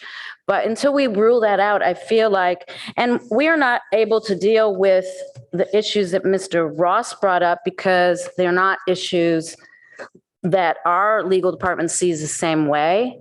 But another attorney has represented them as unfair to these people also. So I can't do anything about that. And so maybe what we can do is change the motion. And I would like to add at this time, there's another thing that we didn't opine on, and that was the new configuration of the 4 spots that Ms. French provided. It wasn't in the motion, but we can bring it up separately after this because we didn't discuss that. So I see that I have another light. Mr. Commissioner Liu? Oh. Sorry, me or Carrie? You can go. Okay. Personally, I just feel like it is sufficient and simpler to take the staff recommendation. It's very hard for me to visualize, or I think it's hard for everyone to interpret what exactly that 26-foot easement would mean in practice to the plans. Like, I don't truly know what that would actually mean for the utility pole, or the additional asphalt that would be needed instead of pavers. To me, it feels like it introduces complexity, and I would personally prefer a motion that is aligned with slide 12 in the staff report. Commissioner Templeton? Thank you. And thank you for this detailed motion and giving us a chance to have something to react to. I know it's hard to go first, and hats off to you. I also share the chair's intention of finding a compromise. What I'm struggling with is I don't feel like the compromise that has been proposed has been viewed that way. We keep moving the starting line for them because these are some proposed changes, and I think it's good to see. And in 24-foot is much closer to 26 than 20-foot was. So I think that's a huge win for the neighbors. As far as something being taken away from the neighbors, I'm struggling with getting on board with that concept because the uses that they're claiming a right to are not authorized uses of that property. So they were using it, yes, but I'm taking, in my mind, taken back to my friend who lived between 2 empty lots and was able to play on those lots and spend time with her family on both of those lots. One of them was sold and turned into a home. And while that did take away, quote unquote, her ability to enjoy that space, it wasn't her space to begin with, and the owners had a right to do with it. She bought the other lot and on the other side of her house, and now it's a beautiful garden. But I think about that in terms of the using of a space that wasn't theirs in a way that wasn't allowed or intended.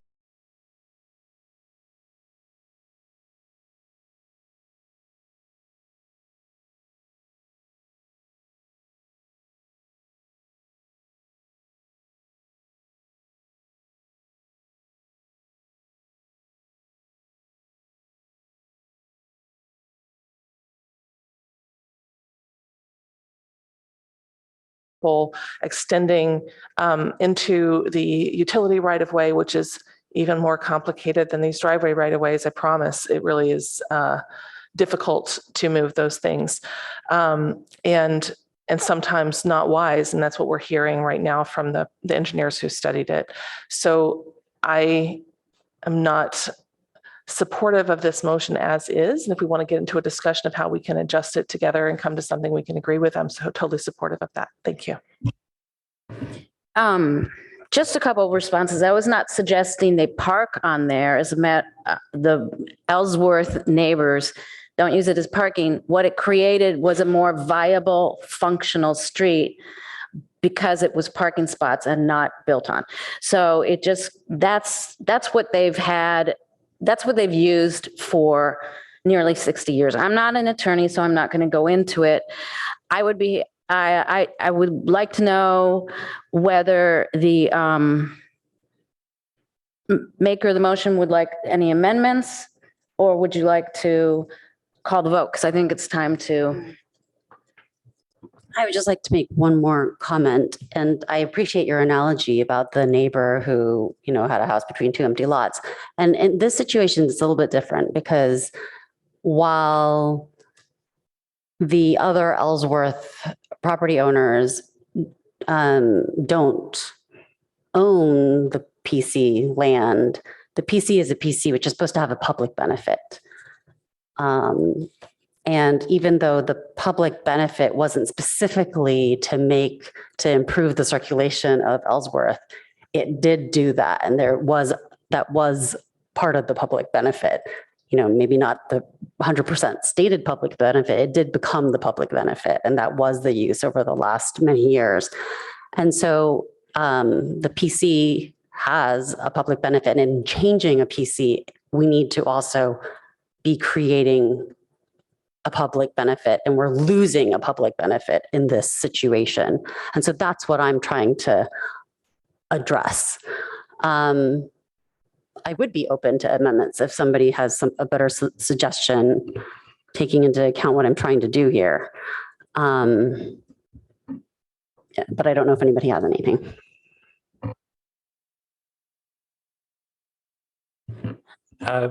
Not to the core point, though I definitely agree in general with your analysis of taking things away, or maybe halfway between you and Carrie and Commissioner Templeton. I'm sorry. On the side triangle not to be obstructed by plants, fences, or objects taller than 1 foot, we could change that to allow it to be taller of the planning if the planning director approves so.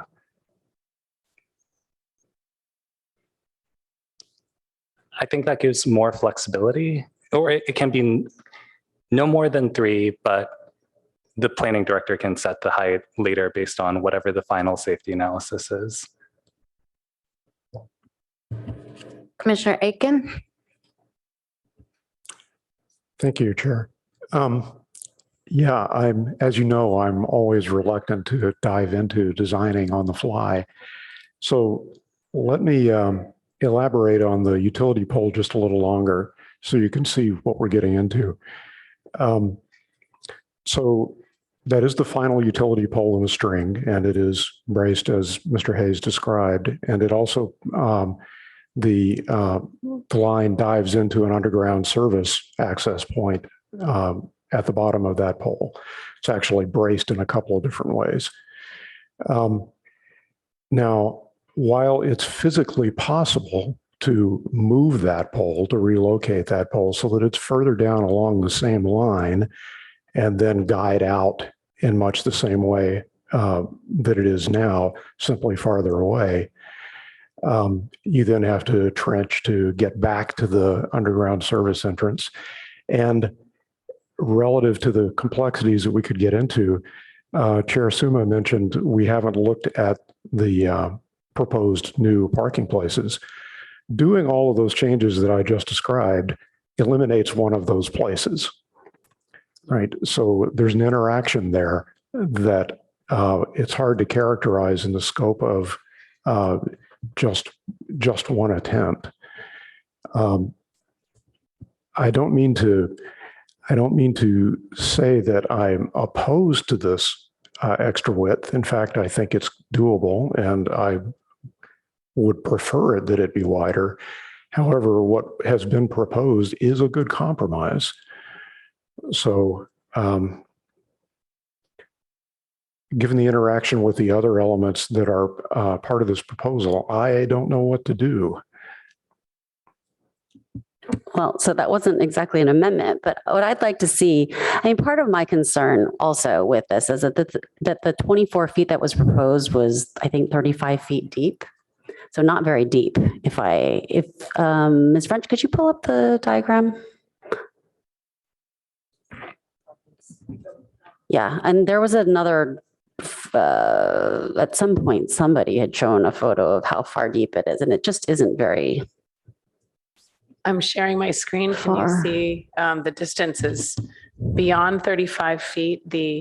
I can toggle back and forth. right? Because right now, if you visit the site, the entire length is the 8-car widths of parking, correct? No, I'll go to that screen. The parking doesn't start for some distance.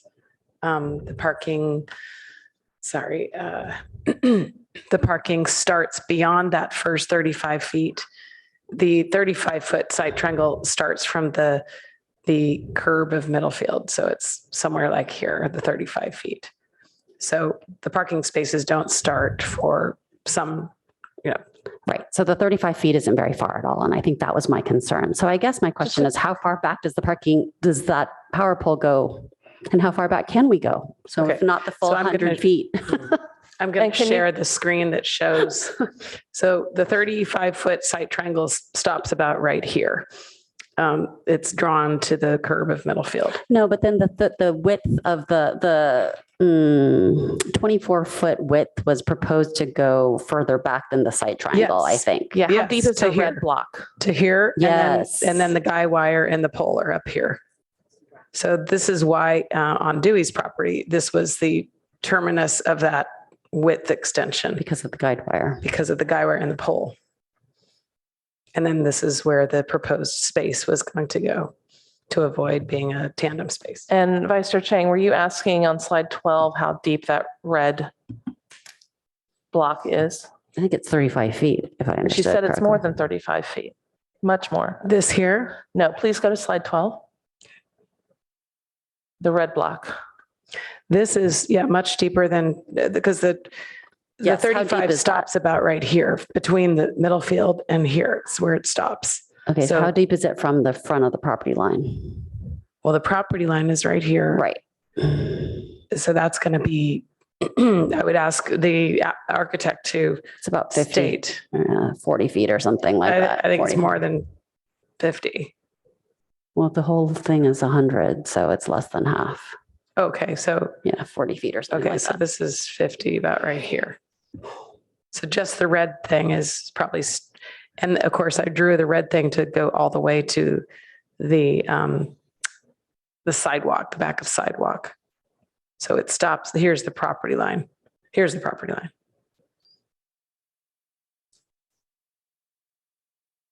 But the 35 is from here to about here. But it's not as deep on the other side. It's a few feet short on the other side because of the pole. Yes, I'll go back to this diagram that shows.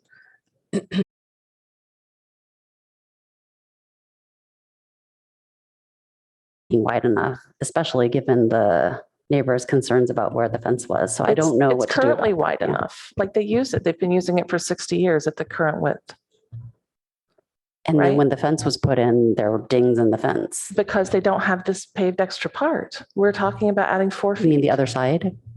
We're talking about adding 4 feet. Not sure I understand. I think we're talking about adding the feet on the other side. If I understood correctly, when the fence was there, it was 24 feet.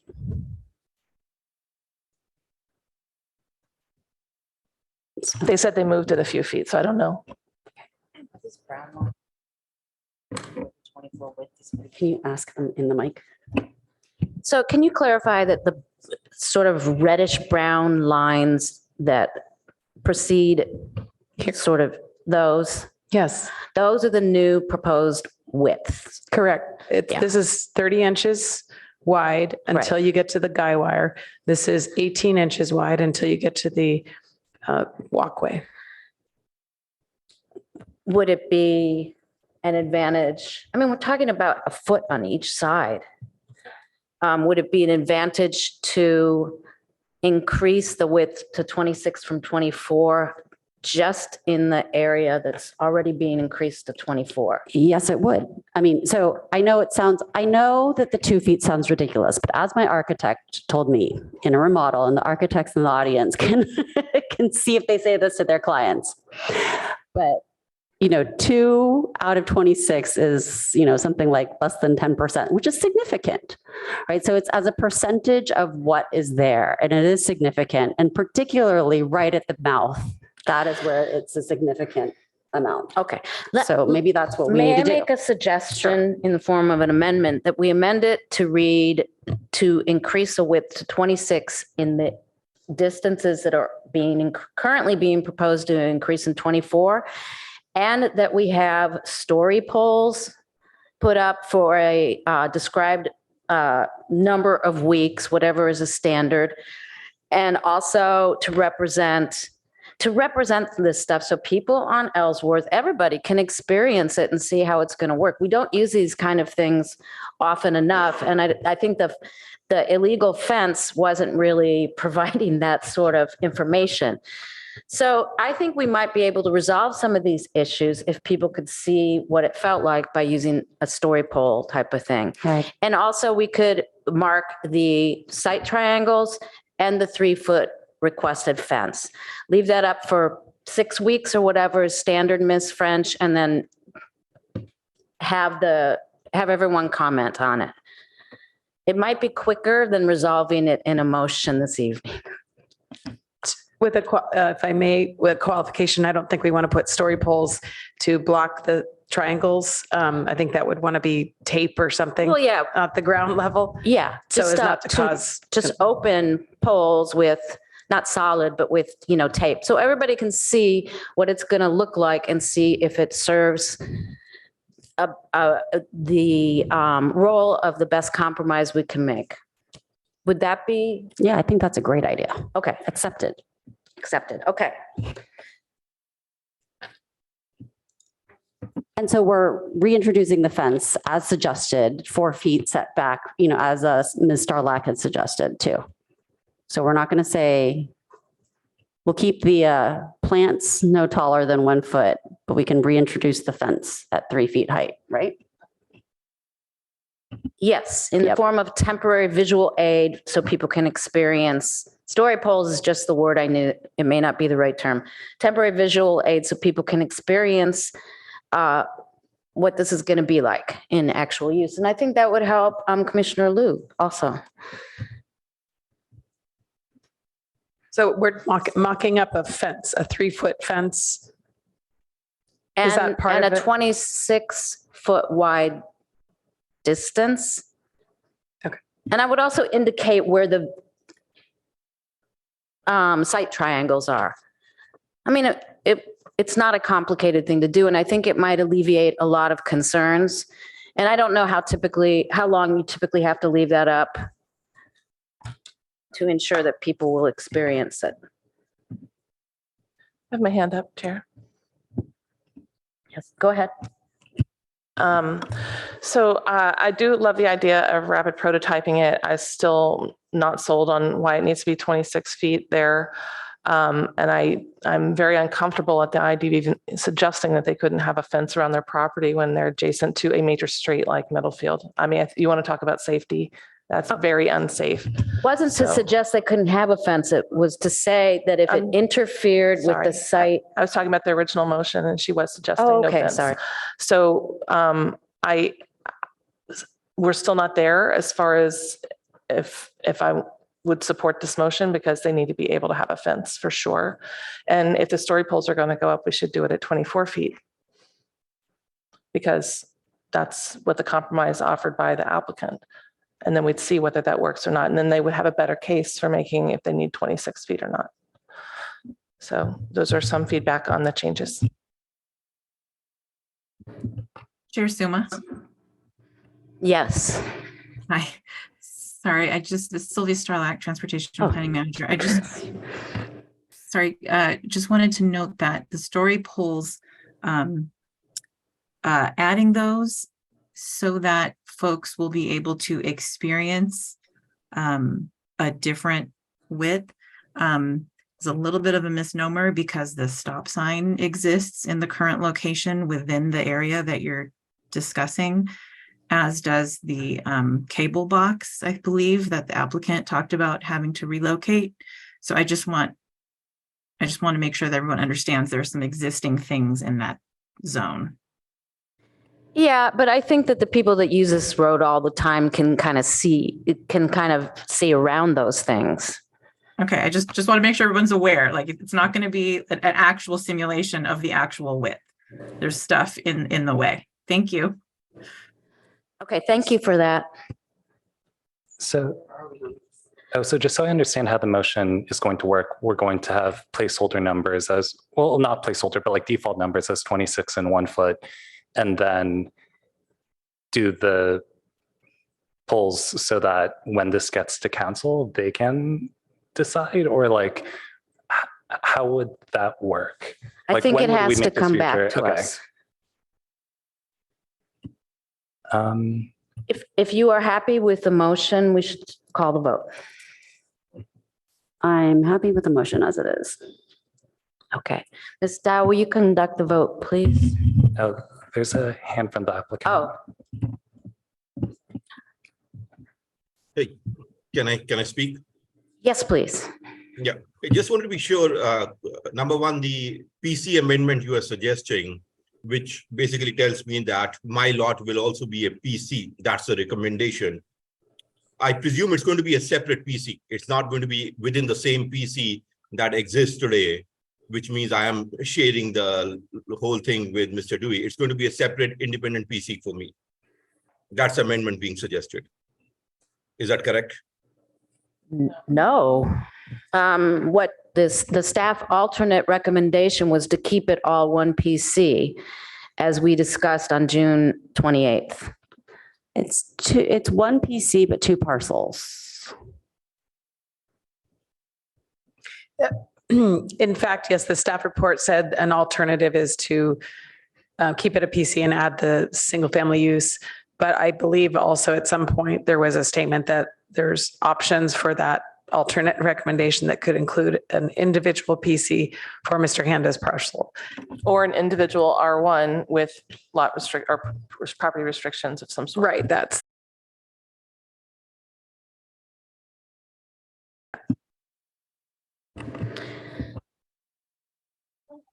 Yeah, exactly. You know, having it as an independent.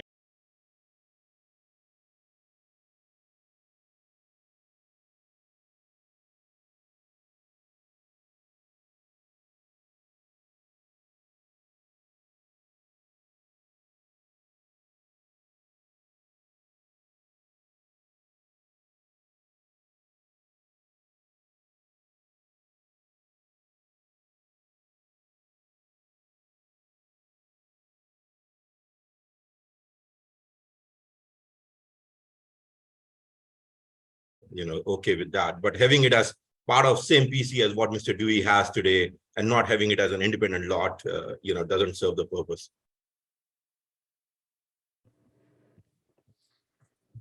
Thank you. Commissioner Templeton, do you have your light on again? No. Okay, thank you. So, okay.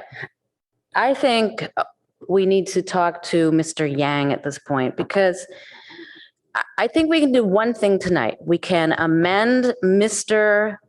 Dewey's PC and then come back with a separate hearing. Is that possible still to decide what to do exactly on 702, or is that not possible at this time? You could do that. You could have a motion that applies to the 2901 parcel and then continue the 702 Ellsworth piece. But mostly relates to 702. The motion on the board right now basically is to mock up a situation so everyone can experience it, and it can be limited to that. If that gets us I'm a little concerned about our schedule and keeping everybody here for this kind of circular conversation. So, And I report, right, about detailing sort of the pros and cons and differences between a PC versus an R1 with restrictions and like the various intricacies and differences between those two and the implications. So I don't feel like I can, on the fly right now, make a motion that distinguishes between one and I understand from Mr. Handa's perspective that there's definitely a benefit for one over the other, but I don't know what I'm trading off, if anything. So I just don't have enough information.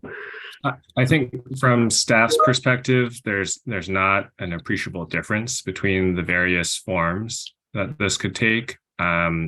So having one PC versus two PCs, it doesn't change how the city would be able to enforce any of these items. And I think I do appreciate the sort of desire not to have these two separate property owners governed by one PC, because then if one of them wants to make an amendment, they have to coordinate with the other. And the application process for that is sort of unnecessarily complicated. so then the motion would have to be amended to say, amend PC 2343 to add single family amend PC 2343 to remove blah, blah, blah portion from it and do the following to 2343. And then we would have to, in this motion, create a separate PC for 702. And the first step of that would start with this mock-up situation, so we could all experience it. Is that a suggested amendment, Chair? Yes. I accept that amendment. So what we are doing is amending PC 2343 and adding whatever PC it will be for 702. We are proposing the parking changes for 2343. And we are suggesting a mock-up of the changes that are being asked for at 702. So point 2 goes at the top. Veronica, I think you got them. So in the very first sentence, we would say amend PC 2343 to remove 702 Ellsworth from PC 2343. And then we would have a 1 and a 2, each governing each PC.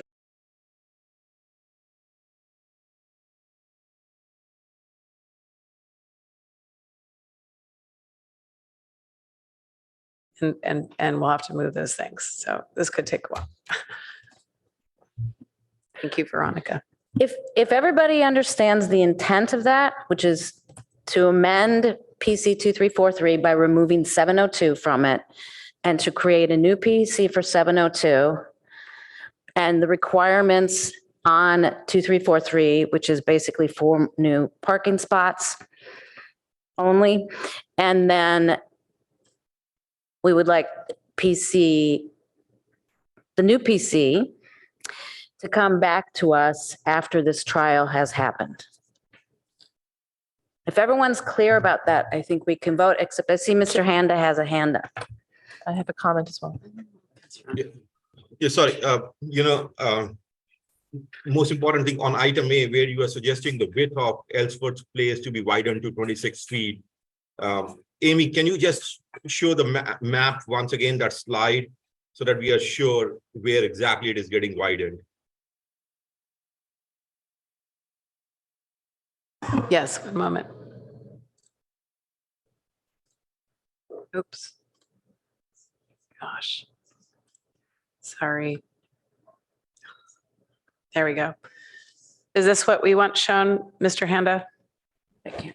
Yeah. I mean, so it says that it's going to be widened in the area which was shown as 24, which I believe cuts somewhere because of the guide wire. It cuts somewhere 1/2 part of that red area, right? I'm going to share this Yeah, slide okay. that's in tonight's deck that Yeah. shows the brown. The brown, Yeah. yours, Mr. Handa, goes all the way up to your walkway, whereas Mr. Dewey's is short because of the guy wire. And the 24 feet, which we were proposing, was up to where Mr. Dewey's guide wires are located, right? And that's the area you are suggesting to widen to 26 total. Mr. Handa is asking if the area to the left that goes to the guy wire is the limit of the 26-foot width that's being proposed with this motion. Would it be equal on both sides of the street? If I understand you correctly, Mr. Handa. Yeah, yeah. It could be. I think what we should, well, I want to hear from my colleagues, but it could be that I don't know what the difference is in feet because this view doesn't show it, but it could be if that's what's agreeable to everyone. But I want to call on Commissioner Aiken.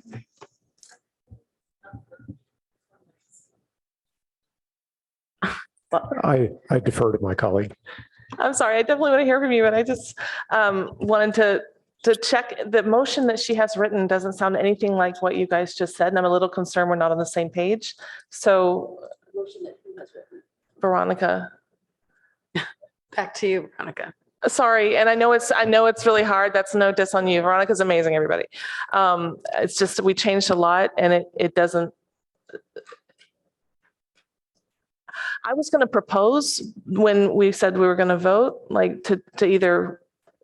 It's changed a lot since then. Like, do you want to restate it, withdraw it, change it? Like, I don't know where we are, but I'm not ready to vote for this. No, what's I think written. we did restate the motion and But I it's think not staff written. is writing it up. I don't think they're done with it. Okay. And it's a very simple motion that creates two PCs. It is not simple. It's pretty simple. It creates two PCs, 2343. PC 2343 has 702 removed from it and it has to provide 4 additional parking It spots. has 12 bullets. It's like complicated, but I want to just throw that out there that as stated, I can't support it. And I would propose the staff motion if we go forward with this, but I would love to change it to what you guys described, but we don't have that yet. Thanks. No, we're working on it with staff's help. Commissioner Aiken? Right, just to clarify, there's a lot more that has to go into 2343 than just the 4 parking spaces because the extended width is part of the equation for 2343 too. So how you manage the trade-offs between the 2 separate PCs is a very interesting and complicated question in its own right. That was the advantage of keeping it as one PC, where there's one decision to be made. I agree. I had assumed that's what the staff, I thought that's what we were talking about on June 28th, but Commissioner Liu? Personally, I feel, this just gets really complicated and very difficult for me to imagine what the 26 feet looks like. Very, just in terms of like, in this motion, would we actually need to specify how many feet come off from each side? I would personally be comfortable just advancing slide 12 as is. Just kind of full stop, but otherwise, I would suggest amending this motion to change the defaults to be 24 feet and 3 feet. So I think Simply so we can. I think we got there. I think we were there. In other words, so we had to change it to 26 feet in the distances that are currently proposed as 24 feet by increasing by 1 foot on each side. That describes how. But he said 24. And I'm also at 24, just to let you know. I understand that, but that would help visualize it, and that would not make it complicated to visualize then. So But no, we're not reaching the utility pole anymore, right? So we're solving my problem, which is Got it. up front. It's- yeah. I don't think it's wide enough, right? According to what the neighbors are saying. Yeah. So up front, where there's no utility pole and there is space to widen, we widen by 1 foot on either side. Okay. Sorry, things totally make sense to me now, I believe. Okay. I would still believe 24 feet is a reasonable number, given that the current choke point is 20 feet. Right. And yeah, but So we can agree that's to just disagree my there. take. Yeah. Okay. Okay, let's clean up this motion and vote on it really quickly now because we're really behind schedule also. So let's vote on a motion that amends PC 2343 to remove 702 Ellsworth and to require the garbage pickup enclosure. So G would stay with it. H would stay with it. That would be for both. I mean, oops. Went bye-bye. And we don't want the other property to be R1, do we? So we got to change that first bullet. It's not supposed to be R1. It's supposed to have a second PC. I would remove B. I think it's unnecessary because we're not going to do that way. The curb cut at Middlefield applies to both. So we can identify the standards that apply to both sides right now and achieve the. Sorry, if you just wait for 1 minute, Veronica is going to have this updated. Yeah. Sorry. Okay.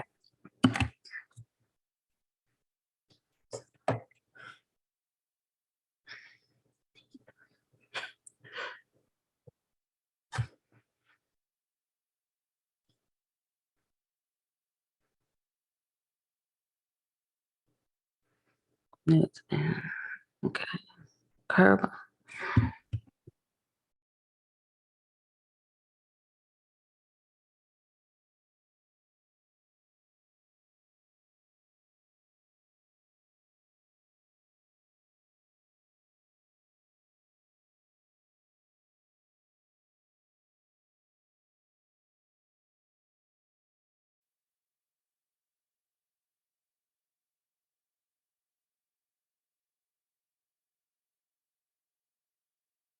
So the one clarification I have is the idea of coming back to the PTC. Just looking at the motion for 702, everything is very well defined in a way that wouldn't need to return to the PTC.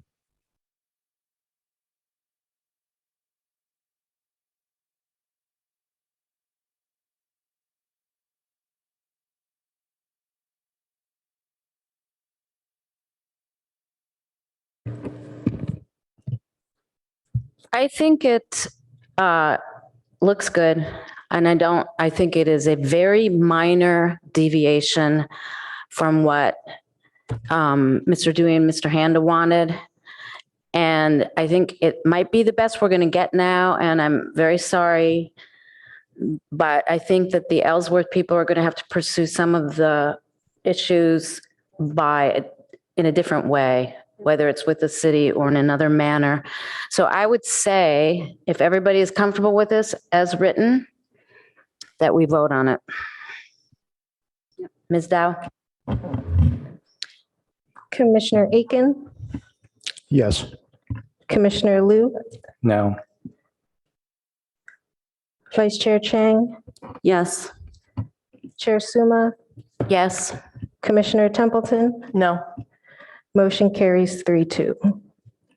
Thank you very much. Thank you to everyone who came here this evening. Oh, would you like to speak to your no motion, Commissioner Templeton? Yes, I don't support this because I don't think it needs to come back to the PTC. I don't think it needs to have this level of control, and I specifically am opposed to the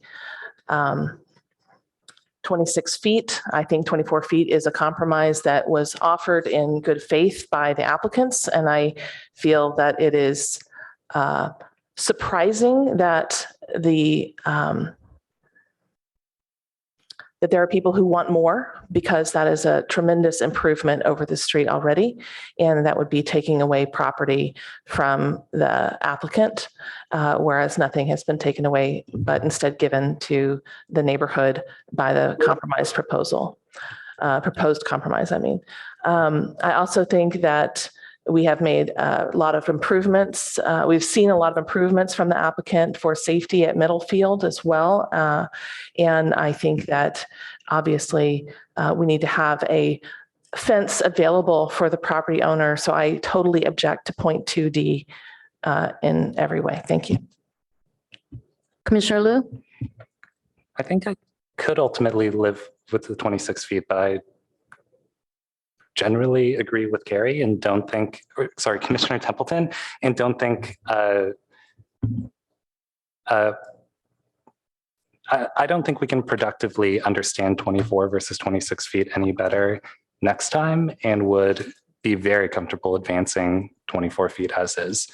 So that's my take.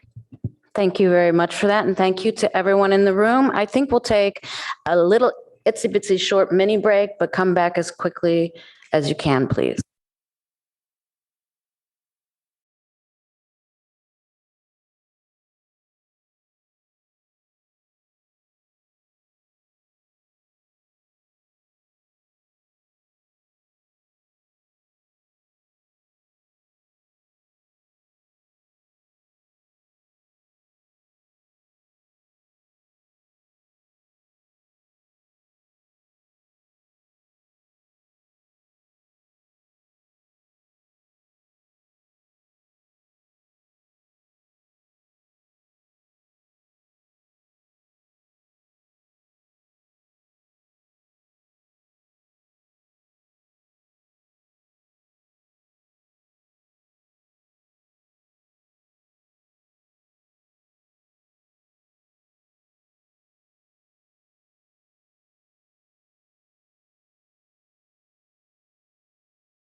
and ready to move on to our next item, which is 3200 Park Boulevard.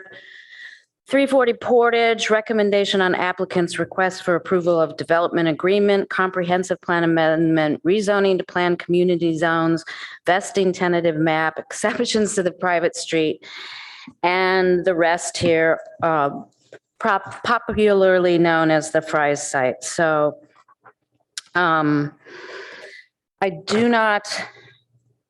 I guess we do have to do disclosures because this is a quasi judicial item. So I'll go down the line, starting with Commissioner Templeton.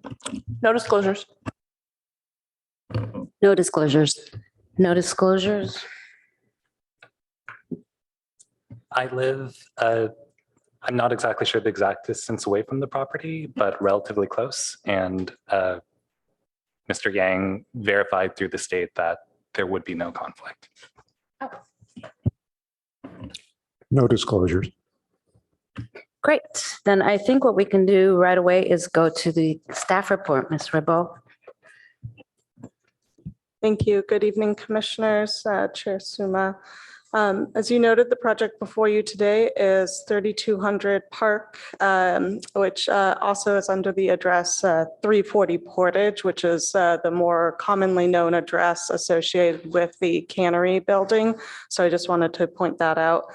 The project includes a development agreement, comprehensive plan amendment, planned community rezoning, and a vesting tentative map with exceptions. Just want to start with a very brief overview of the project, again, to kind of reorient everybody. Project is located in the North Ventura Coordinated Area Plan area, and a proposed plan area. And it's bounded by Park Boulevard, the intersection of Portage and Ash Street and Acacia, Portage and Ash Street. And it's a 14.65 acre parcel. It's 11 parcels that will become 5 parcels. And some brief background on the project.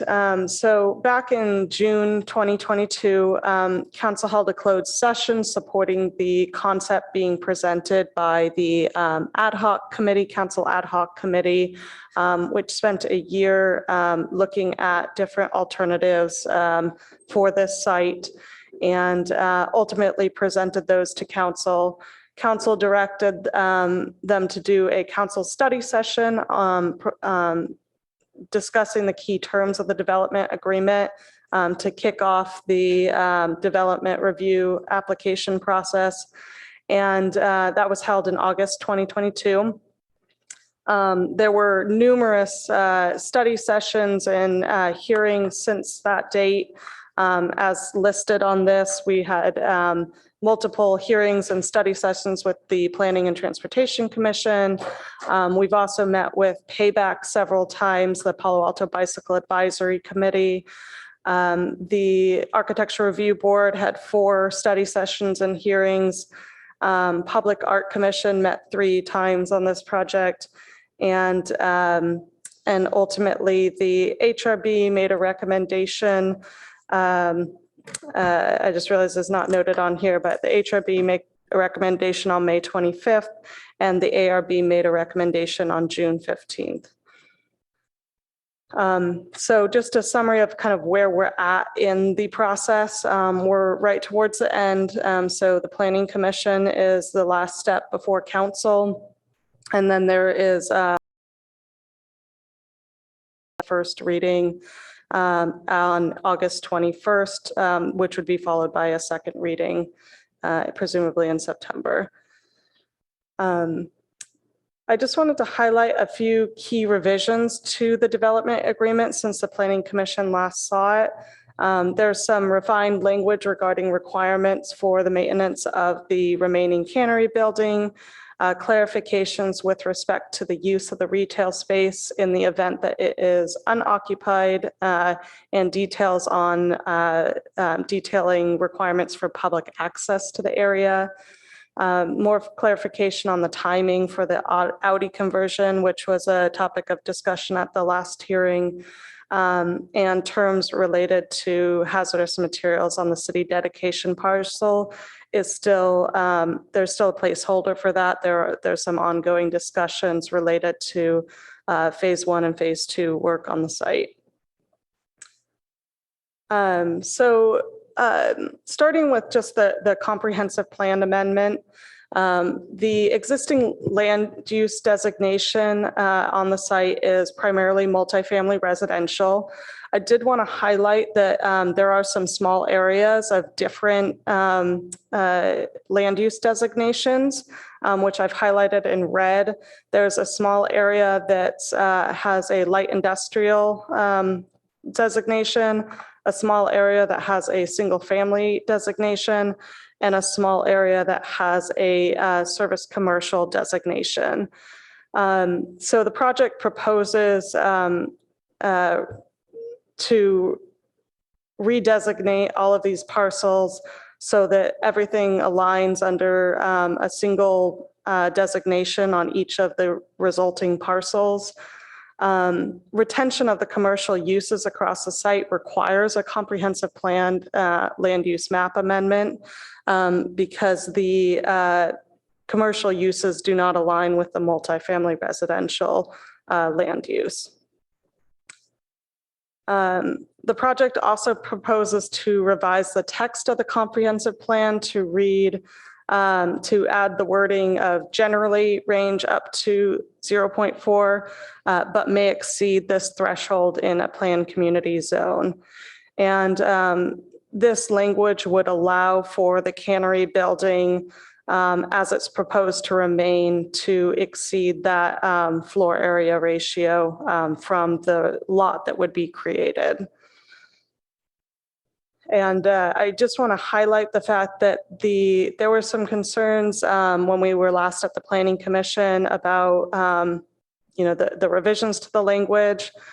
This language, but may exceed this threshold in a planned community zone, was added to make it more restrictive, so that anything that wanted to exceed that would have to be a PC zone and would have to come back through a process to be able to do that. That would need to be approved by council. The rezoning for the site, as I noted, the project includes merging and subdividing 11 existing parcels to create 5 new parcels.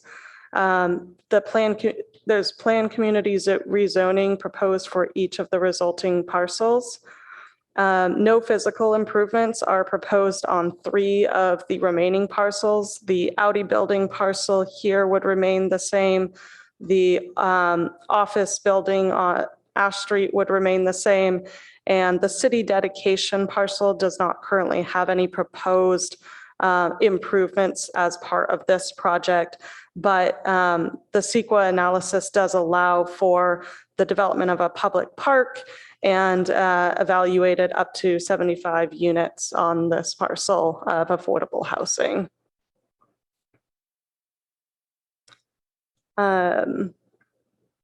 The project also includes a vesting tentative map with exception. A tentative map is required for the merging and subdivision of the existing parcels to create those 5 new parcels.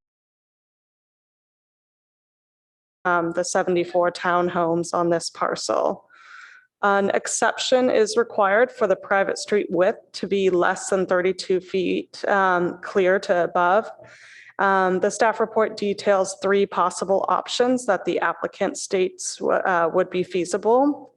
So the original proposal when we came to the Planning Commission last time was to provide 32 feet on the ground floor and 26 clear to above.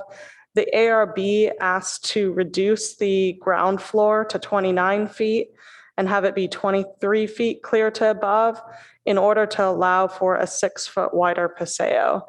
So what was provided in the plans is kind of 3 options. The base option that was originally proposed to the Planning Commission, an option that was half of what the ARB was looking for, and an option that was the provided 6 additional feet that they were looking for. So the city published a draft EIR. The draft EIR was, the proposed project in the draft EIR was for the 200 Portage Avenue Townhome project. And realizing there's a couple of new commissioners here tonight that were not on the commission last time this came before you. But there was a 91 unit townhome project that was proposed separate from the proposed application. And so the draft EIR evaluated that and then evaluated the proposed development agreement project as an alternative in the environmental impact report. So it's evaluated as alternative 3. A final EIR was published in May. The city did issue a revised final EIR, which was what was provided to you. We inadvertently left off the applicant's comment letter and responses. And so the revised final EIR includes the applicant's comment letter and responses to those. And I just want to make sure I highlight, the reason that we did an EIR for this project was Pinch and Turnbull evaluated the project site and determined that the cannery building and office building at 3201, cannery building and as well as the office building at 3201 Ash Street are eligible for the California Register of Historic Resources under Criterion 1 events.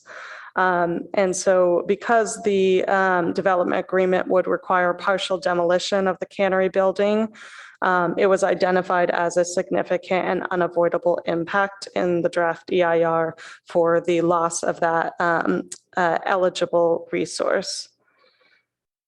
So that's the case for all of the build alternatives in the EIR, the findings in the EIR. I just want to highlight as well that mitigation measures were identified and reduced impacts on other resources to a less than significant level. Those included biological resources, hazardous materials, noise, and traffic and transportation. And just wanted to highlight, as noted in the staff report, with respect to traffic and transportation, the identified impact was related to inconsistency with a adopted plan, specifically the city's bicycle pedestrian transportation plan and the countywide trails plan, which both of which identified a bike connection between Park and Portage and Ash. And so the project provides a new bike path across, as well as public access across easement across that to provide that connection. And staff recommends that the Planning and Transportation Commission recommend that council approve the development agreement in attachment B, the resolution amending the comprehensive plan and comprehensive plan land use map in attachment C, the ordinances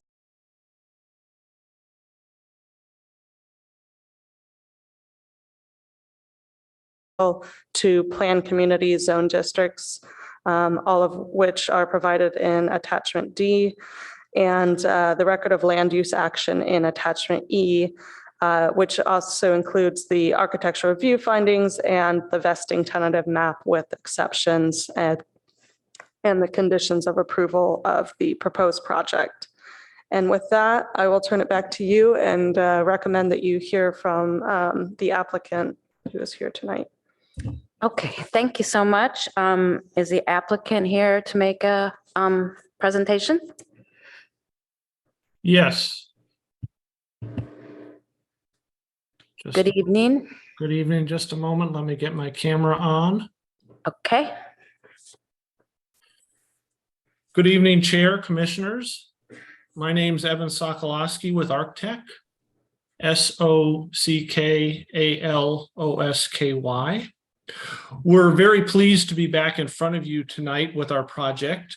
With me tonight from the design team are Matt Davis with Architectural Resources Group, David Burton with KTGY, who will speak to the townhomes, and Jennifer Easton, our art consultant, who will be presenting In addition, we have Morgan Burke with the Gazzardo Partnership, our landscape architect, Nectarios Mathu with Kieran Wright, civil engineer, Ali Zhu with Hexagon, our traffic engineer, and Tim Steele and Robert Tersini with Sobrato, all of whom are available if there are specific questions. But since in our presentations we have yet to complete it in time, I'm just going to try and jump right in. So let me share my screen.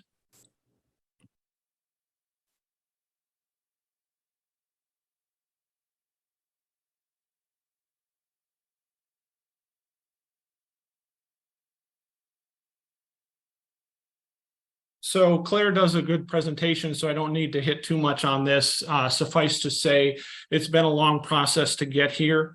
We actually started the process back in 2011 when Sobrato purchased the site and started discussions with the city. So we're really excited to be at this stage after many meetings, inputs, hearings, improvements to the design, and votes to be here tonight to discuss the project. Just quick reference, as Claire showed, there are 5 parcels involved. Our presentation tonight primarily focuses on parcel 1 of the townhomes and parcel 3, 340, 380 Portage, also known as the Cannery Building. So the project here before you tonight has gone through some significant evolution in the design since its inception. We do have Matt here from ARG, developed the historic guidelines, which we used as to direct the project, and worked with ARG throughout the process in responses as we went. We feel that the project's final design has benefited greatly from input we received along the way, especially from the HRB and the ARB. Some of the refinements that you will see in our presentation tonight include depressing of the parking garage to maintain the dock condition, as well as reduce the impact on the neighboring residential homes.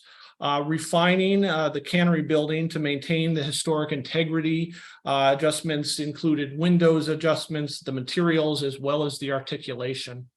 Really focusing on celebrating the monitor building itself and its unique forms, working on landscape adjustments throughout the site, articulating the townhomes and enhancing the materials, and as Claire mentioned, the option to widen the paseos to provide a more comfortable space for the residents.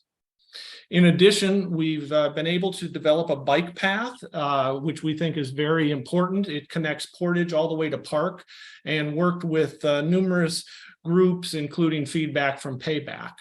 And on a project of this scale and importance, we are already starting the process of integrating art into the project, and we have Jennifer Easton who will speak to that.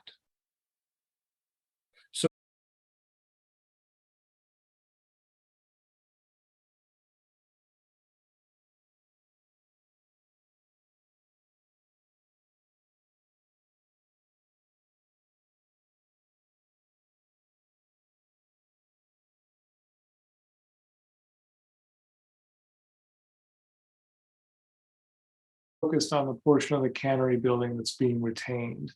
Those guidelines address most every physical aspect of that part of the project, including height and bulk, roof forms, cladding and fenestration recommendations, entry and canopy treatments, as well as the preservation of the building interior. The focus throughout was on honoring and maintaining the historic character of the cannery building through repairing where feasible and replacing in kind where necessary. So I'm available tonight to drill down into any of these guidelines in greater detail if the commission so desires, as well as being available for any other historic related questions you may have. Thank you. And with that, I'll hand it off to Jennifer Easton. Good evening, Commissioners. Jennifer Easton, EASTON, our consultant to the project. I'd like to introduce you to our project artist, Kyung-Mi Shin. We were very excited to find an artist who could walk a line between the cultural, historic, and community nature of this project. We've already started our historic research on the project. We've met with the family of Thomas Hoon Chu, and we will soon meet with the community on the project to really think of a thoughtful and engaging way to bring art to the site that follows the guidelines of the Arts Commission Private Percent for Art program, as well as some of the historic and cultural interest that's existing from the community in the site. I'm here to answer any further questions. Thank you. Thank you. This slide just kind of highlights the specific portions of the site that we're focused on. As you can see, the 380 and 340 portage, the parking structure to the top that's been depressed, the townhomes, and of course, the bike lane along the bottom of the image connecting portage to park. This first image actually shows our proposed entry to the monitor building. As you can see, there's actually steps that take you up to the building itself, and that is a function of the depressed parking that we discussed to lower the garage. It also creates a nice feature reminiscent of the loading dock, but also creates a presence of the building. The view also highlights some of the changes that were incorporated, including the window forms, as well as the panes and size of the window mullions to reduce the scale, being more appropriate for the historic rehabilitation. Another very important focus we had as we developed the design was the facade with the retail element, which is our single-story element here. The retail portion of this project was very important from its inception, as well as direction we received from the NVCAP. And we developed a design that allows us the identity of a retail while still celebrating the forms of the monitor building beyond, and maintaining the large open windows that allow views into the space itself while providing a plaza in front. This is the plaza, and you can see in red the retail space highlighted. We developed a significant plaza to allow some flexibility as well as activity out in front of the retail, and with some nice planting and seating areas along that are directly across from the future city park that will be developed on parcel 2. This is also the area where we have begun discussions with the artist that Jennifer mentioned as a location, whether it's in the plaza or along the right side wall where art will likely be incorporated. Just another view from this side, you can see the seating areas as well as the landscape and in front of the retail. This view again is from the opposite side, our main entry into the R&D office building of the monitor, but it also shows some of the articulation of the parking garage, bringing in some of the colors that are incorporated into the townhomes with some of the comments we had. This view is along the elevated dock portion looking towards the amenity space, which connects the building and is the space between our R&D office building and the parking garage. And this view itself is further into that, but what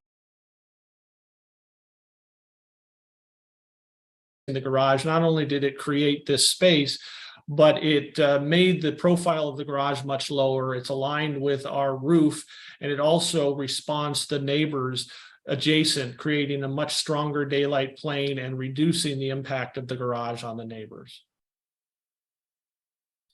One of the other elements we took into account as we developed this is the importance of the space beyond and the monitor roof forms and structure that are unique to the project. In the evolution, we added these skylights and that create nice views from the retail space, and in fact doubled the amount of area of skylights while still being able to provide a viable retail space that will function for a future tenant to occupy the space.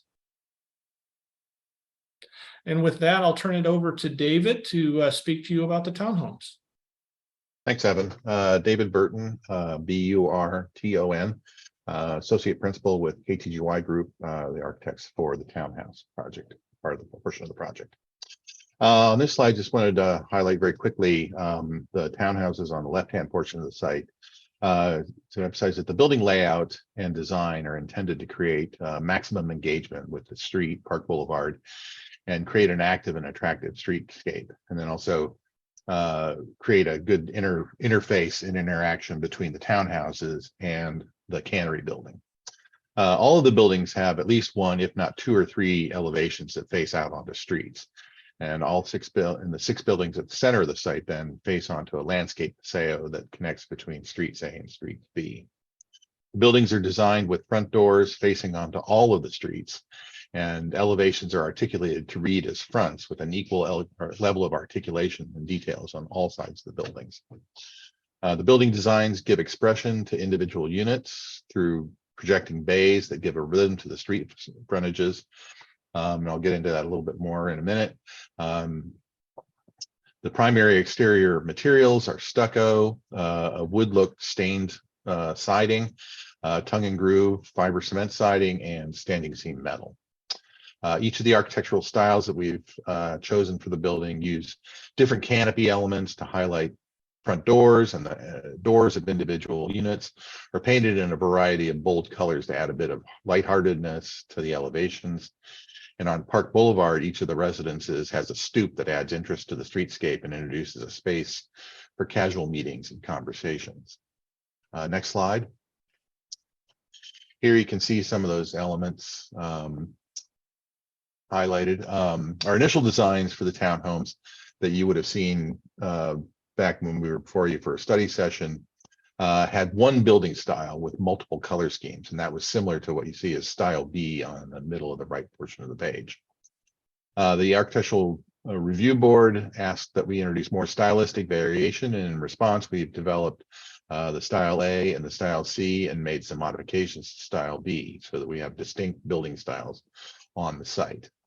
There's a commonality in the schemes and the rhythm of the bays that are expressing those individual units, but the bays all have different and distinct differences that give them unique expression. Those differences include different parapet or roof lines to give each unit a unique silhouette against the sky.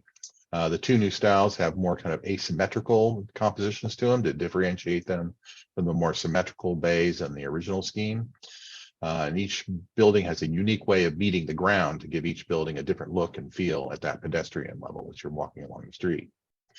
Each building has unique expressions to the front doors and the entry canopies, again, to give a different expression to the buildings and create pedestrian interest. And then different materials are employed on each style to make the three styles more distinct. So, but while we're trying to make them distinct, we also want them to kind of live together on the site very, very comfortably. And with that in mind, we've purposely taken select materials and colors and carried them through each of the styles to create a bit of harmony within the overall site. That includes some of the colors, some use of metal elements on each of the buildings, and the wood look stained siding that we have to kind of bring a warmth to each of the design.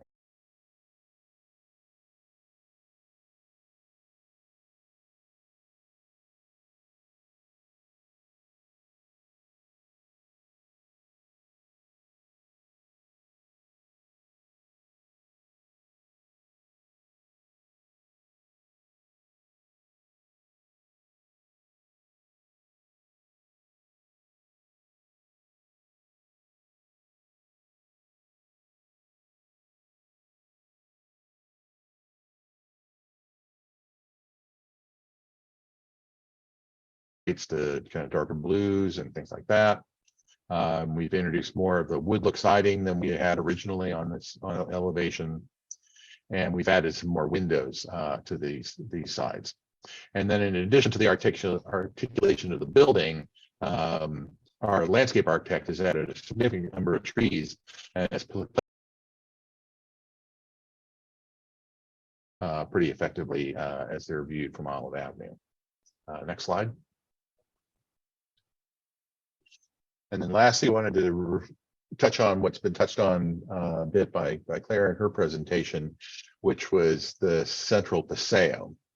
The ARB asked us to study the widening of that paseo to provide more room for landscaping, a little better privacy between the units and such. And so, as discussed in the staff report and in Claire's presentation, we've proposed decreasing the distance between the buildings on the private streets on the back sides of the buildings in order to increase the width of the paseo by 6 feet. We believe that the option that does that increase achieves the goal that was established by the ARB while still providing adequate separation between the buildings at those private streets. It could be adequate backup space for the cars exiting garages, adequate space for collection of trash and such like that. With the resulting dimensions on those private drives, 29 feet garage door to garage door, the 22-foot drive aisle width and 3.5-foot drive aprons between the drive aisle and the garage doors. And then up the second and third floors, we still have 23 feet clear to the sky, building to building, consistent with dimensions that we've used on projects up and down the peninsula and all throughout the Bay Area. And this also allows for increased landscaping then in the paseos and an increased level of privacy between the residences. That's just a real quick overview of the townhouses. I'm certainly available to answer any questions you might have, provide additional detail. Thank you. Thank you. Does that conclude? Yeah, I guess that concludes your presentation. I am going to suggest to my colleagues that we take public comment first and then do questions later. We may want to continue the bulk of our discussion this evening since we got a late start from our other item. So that being said, I think we'll move to public comment. Yes, we have 2 in person and a couple on Zoom. First is Eugen Lockhart.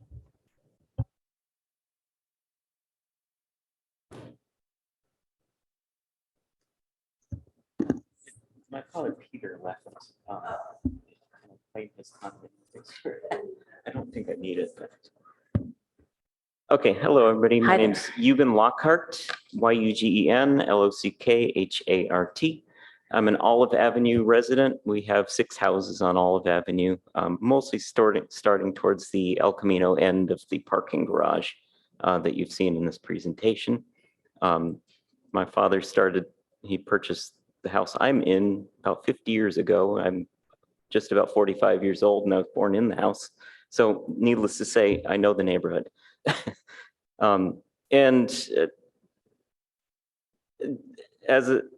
The biggest thing I guess I'm here to talk about as a president accounted for, we've been watching this project as well as all of the other projects, which there are many. And the whole neighborhood, a big thing is we're just getting inundated in this one isolated neighborhood. Is it good? Is it bad? That's up to the general public, but it is, I want it to be noted that, we're feeling a big squeeze as it applies to the transportation side. Olive Avenue is a major cut-through road for El Camino onto Page Mill and actually opposite directions too. People are circumnavigating that whole area. So I guess a big request to the transportation department, not necessarily on this project per se, but is to put an aggressive look at the circulation of traffic within this Ventura neighborhood as it applies to not just this project, but the several other large scale projects that are all popping up at the same time. Plus there's actually more things like Claire mentioned, the gifted portion of the Fry's parking lot. That'll be probably another large project later. So anyways, please address the global traffic issue within the whole area. I know El Camino is state run and it's easy to pass the buck and say it's not our job, but seriously, a right turn lane onto Page Mill would alleviate a lot of our cut through by, my suggestion is purely cutting off the right-hand lane, making it a dedicated right turn lane. It helps the buses that need to get across the street anyways. It helps public transit. So that's a suggestion. But please notice all the alleyways like Ash between Acacia and Portage. That's just a little driveway, but it still gets used a fair amount. It'll probably get used more so by, again, the large quantity of these parking garage plus the townhouses of this particular project. So that's just a summary overview. I know I'm out of time, but anyways, I appreciate your time and requesting that. You actually have 2 minutes left. Oh, okay. I thought I was going backwards. I usually run out. Yeah, I've probably covered most of it anyways, though. So I appreciate your looking at this. Overall, it's probably a perfectly adequate project.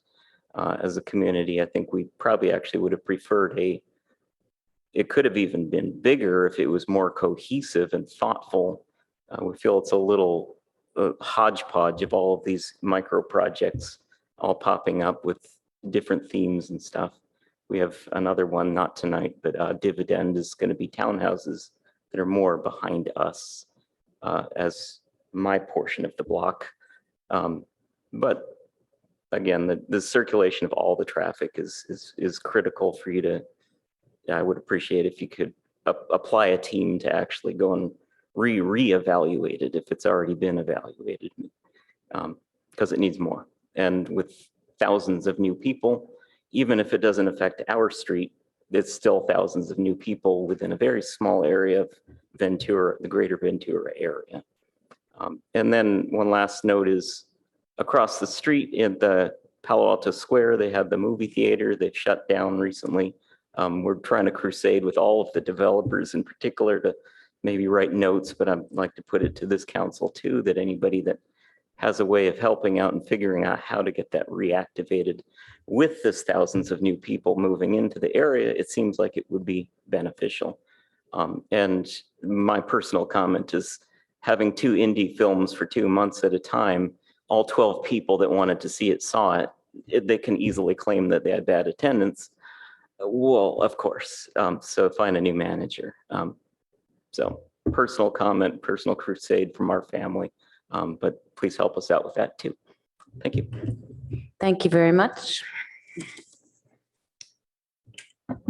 Next is Jeff Levinsky.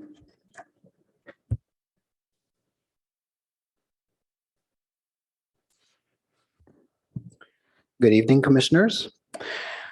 As the night wears on, you might wonder why you are here these long hours and asked to go through so many reports and presentations and documents.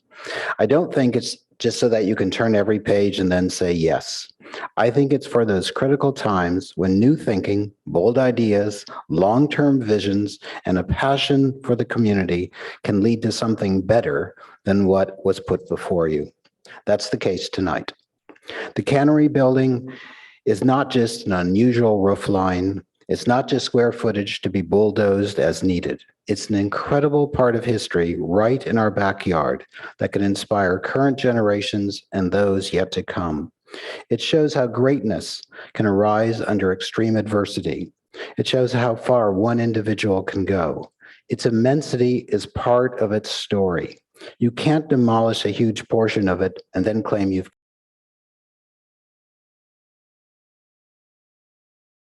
there is telling people to stand in a certain spot to see a few preserved beams. The entire building, its magnitude, its grand scale is part of what makes it important.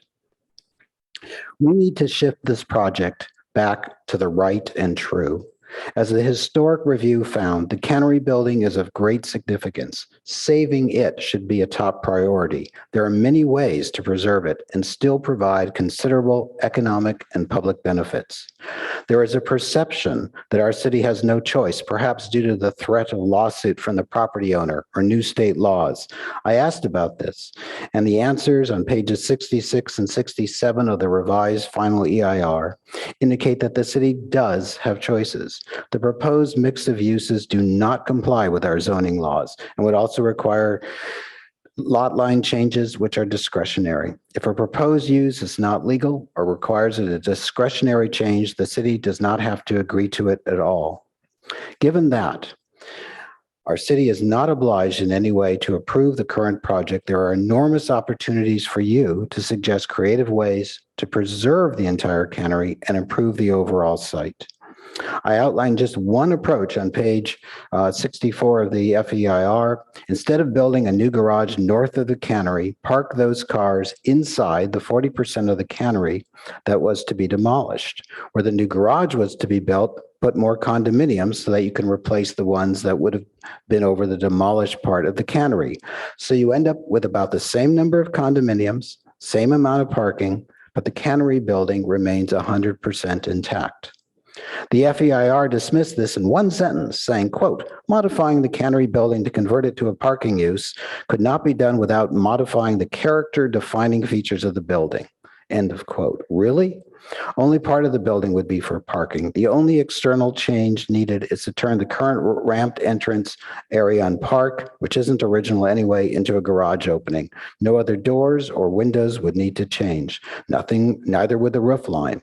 So it would very much preserve the entire building, avoid the considerable environmental negatives and cost of constructing a giant new garage, move some homes away from the train noise, and still allow for the same amount of housing. And that's just one possibility. What if the commercial parking were instead undergrounded, which is frankly what our comprehensive plan advocates even? You could then use the entire cannery building for R&D and other purposes and still have room for the condominiums, again, because the garage wouldn't need to be built. Let me ask you to offer your own ideas. Consider how other cities have preserved buildings like this. We have an incredible, one-of-a-kind, amazing piece of history right in the midst of our town. You have an opportunity to tell the city council and the public that we should preserve it. Thank you. Thank you. So I think we have some people online. Yes, we have two, but one is for a group. Terry Holzheimer speaking on behalf of Scott Van Doon, Karen Holman, Carol Kaparsky, and Ian Irwin. If you can unmute yourself, I believe you have 10 minutes. I'm going to give Mr. Holzheimer 15 minutes because I gave him the wrong information when he asked me based on an error I made at our last meeting. So since he was planning on 15, I don't think it'll hurt to give him that. Okay, 15. Okay, can you hear me? Yes, we can. Okay. First of all, I'd like to thank you and thank the staff for their presentation and Sobrato for their presentation as well, and the PTC for your comments. I am reading these comments tonight, which were prepared by our former mayor, Karen Holman, who cannot be here this evening, but whose comments reflect the five of us who have decided to speak or represent and talk tonight to the PTC, and also to recognize the significance of the cannery site. At the cannery building is a nearly 40% demolition of a California eligible historic resource that really truly eliminates its historic standing if the demolition proceeds. I focus on the word resource. I ask that you all consider what we and ought to do with any of our resources. Is it really to demolish and remove and disregard things? At the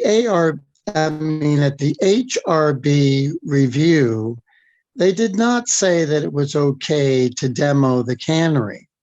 Their motion focused on what should happen should a demolition proceed, and that they were presuming would happen. The public and the council rely on the PTC's comments, their own analysis, and their own recommendations as part of the total package of staff's analysis and the applicant's information. That is essential to your role to do. The noted architect critic, Louise Huxtable, once said, and we will probably be judged not by the monuments we build, but by those that we have destroyed. I suggest to you that this building and site is a monument to the accomplishments of Thomas Foon Chu, a Chinese-American entrepreneur who was honored by over 25,000 people, including elected officials, when he passed away during the 1930s. His lifetime, which wasn't long, was in the early 20th century when a lot of Chinese Americans were discriminated against. That's what makes his accomplishments even more remarkable. It is said that the California Registry for Historic Structures has serious criteria for buildings to measure up to that level. First of all, and first and most important, that the structure must be the first, last, only, or most significant of its type in the state or within a large geographic region. The second criteria is associated with an individual or group having profound influence on the history of California. And finally, the third criteria, a prototype of or outstanding example of a period-styled architectural movement or of a best surviving work in the region of a pioneer architect, designer, or master builder. We believe that this site and this building satisfies that criteria. The FEIR, the final environmental impact report, contains several conflicting conclusions and statements. I'll give you just a couple examples. Under response 3.8, which is the adaptive reuse of the cannery building, it states that not every possible alternative can be considered to eliminate a significant impact, but a feasible one must be evaluated. Surely you will agree it is not offered in this report. While the development agreement proposes 75 housing units, the alternative, supposedly, the city is looking at puts 281 units in the cannery building. 281? Why is it not the 91 or the 75 units that the applicant is proposing?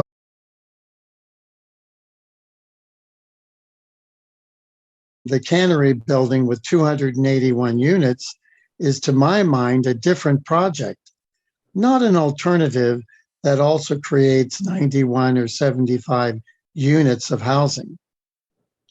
How do other cities make use of their industrial buildings without destroying them? There are numerous creative examples for a whole variety of uses. Consider that this building was once an R&D and retail space for Fry's Electronics for decades. In towns like Petaluma, in other towns like Sebastopol, there are industrial buildings that have been turned into wonderful areas for community use.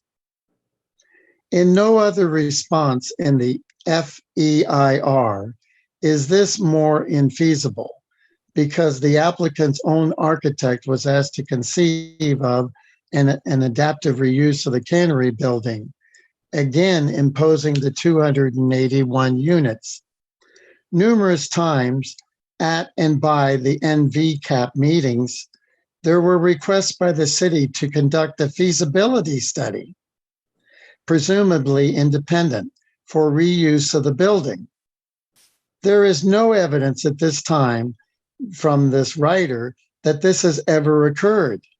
Please ask the City Council to conduct a true feasibility study for the benefit of everyone, including Sobrato. The city will have to make a statement of overriding considerations to find the adequacy of the FEIR in order to advance the project. To support the council in making such a statement, I suggest that you all think about what such a statement could say, absent of the following: absent of any reasonable, feasible preservation alternative, absent of without any independent feasibility study of the cannery, which was requested many times by the NVCAP group, which included myself. Absent of the FEIR responses that address questions that have been raised, which referenced below in this paper.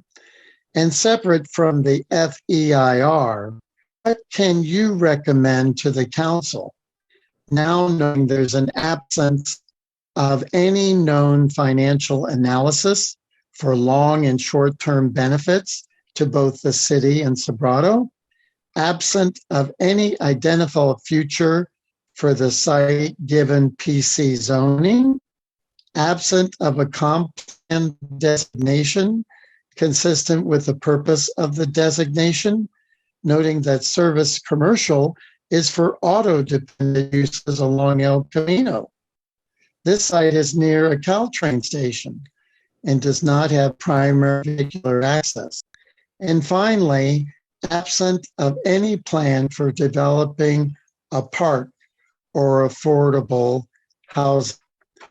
I would like to mention in the FEIR, the response to the regional cumulative impact, which we strongly agree with.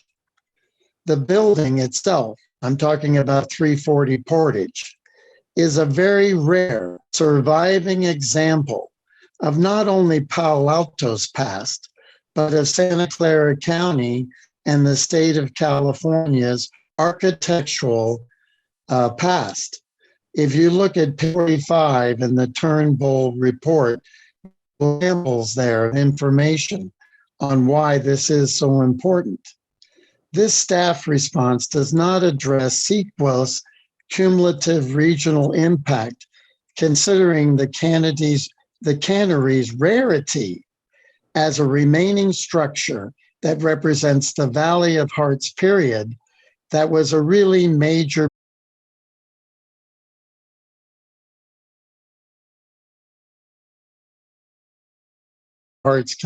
hearts was here.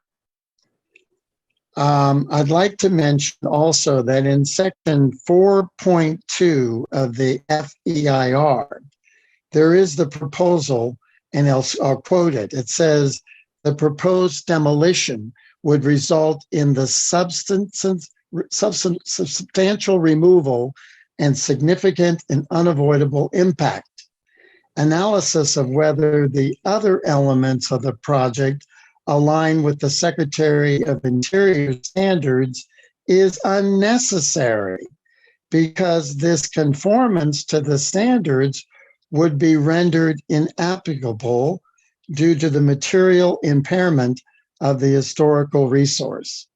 In very simple terms, that means that because the building, the remaining monitor roof building will be modified severely, its historical value, according to the Secretary of Interior standards, would disappear. It would not be historic any longer. All right? Why does this matter? Well, the council at its August 1st, 2022 meeting included a statement that the remaining building would be treated according to the Secretary of Interior standards and asked that the remaining part of the building, the monitor roof part, might be added to local inventory. Degrading the remaining part, that's the monitor roof building, is central to whether there is any rationale at all for adding it to the inventory. While perhaps not an EIR matter, information like this should nevertheless be provided to understand the potential impacts. I looked at than repairing and restoring according to the Secretary of Interior's priorities. What this means is that it simply will be nothing of original material left, but rather rebuild portions of the building. Compiling historical information as the HRB recommends while is desirable, is not, repeat, not a mitigation, because there is no mitigation for the loss of an historical resource. Neither is a statue or a map or a marker. While calling mitigations in CEQA documents, they are not. And CEQA confirms there is no mitigation for loss of a cultural resource, because historical structures cannot be replaced once gone. I will conclude by saying the following. We take a lot about displacement these days, and for good reason. We want to make sure we are not displacing people or peoples who have long been someplace for the sake of adding more and new opportunities. I suggest to you that we are displacing our culture, our legacies, our important histories as a community, and beyond. We erase the past, the very significant past that exists on this site. I hope that you will assert your opinion about the proposal consistent with your charge on the PTC. The development agreement is being or has been revised, and we now understand there is latitude to make changes.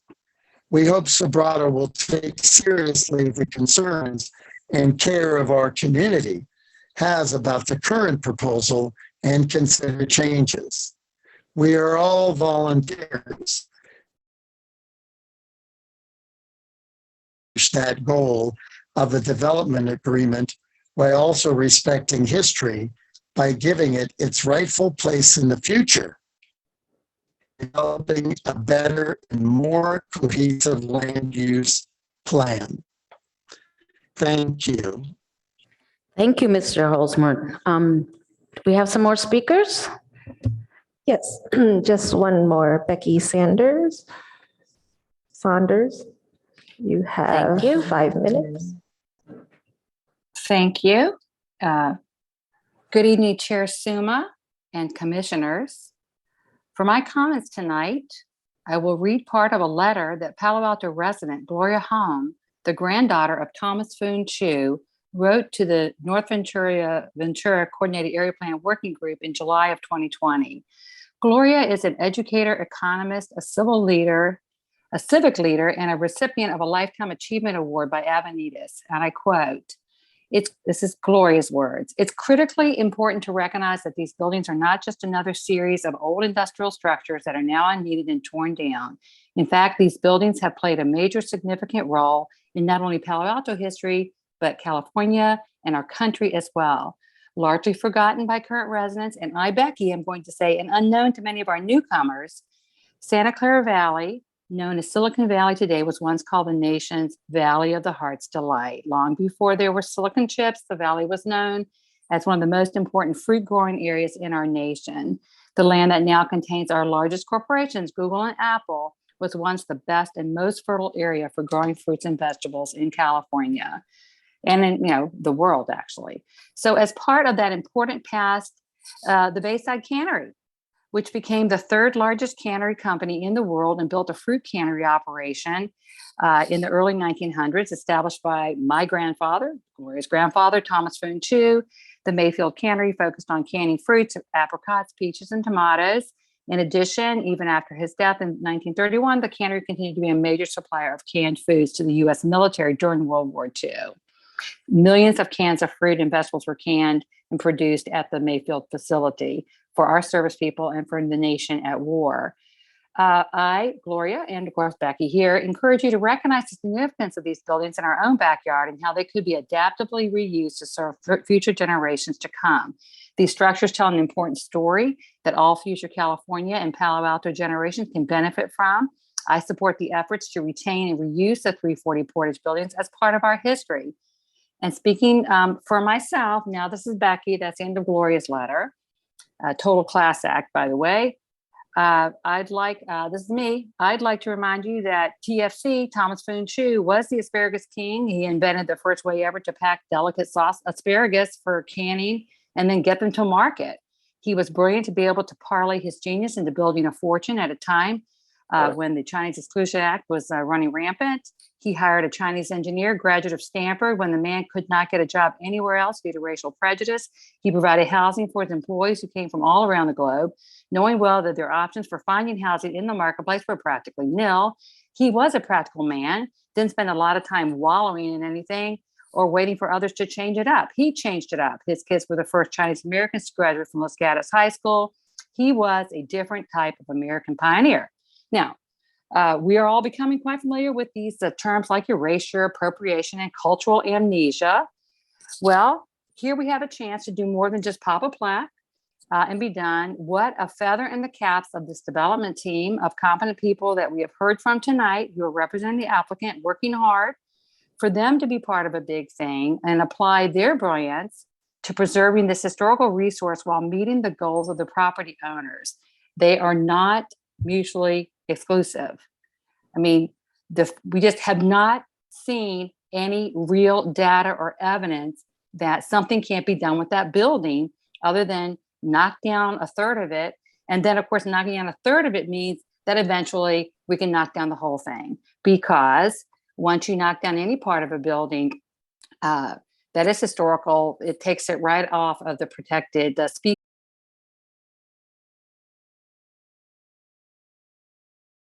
In mind, there's just no way that we cannot find a solution to make the applicant meet their goals, their financial goals, and to have this amazing Chinese American historical cultural resource be a flagship part of the North Ventura Coordinated Area Plan.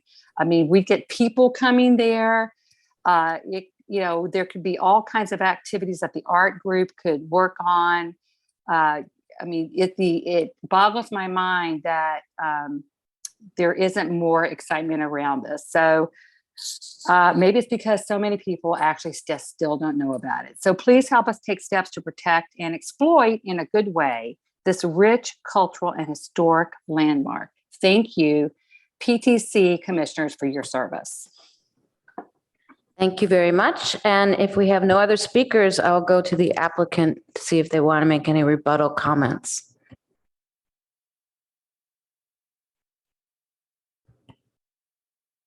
Would the applicant like to make any comments at this time? No, at this time, we don't have anything to say. Okay, thank you for that. Bringing it back to the commission, given the hour, I don't know if we would be doing our best job on this. For the applicant, would you like to continue this? And if so, we can get a motion in a second and vote on it. Or would you like to start asking some clarifying questions, or?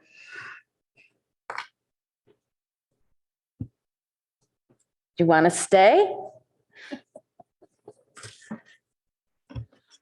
Chair, I'd like to hear from the commissioners who weren't on the MVCAP or intimately familiar with it that may have questions now. For me, I think I don't, but okay, we can stay and do the clarifying questions and then reevaluate. So if people have questions, light up my board. Commissioner Aiken.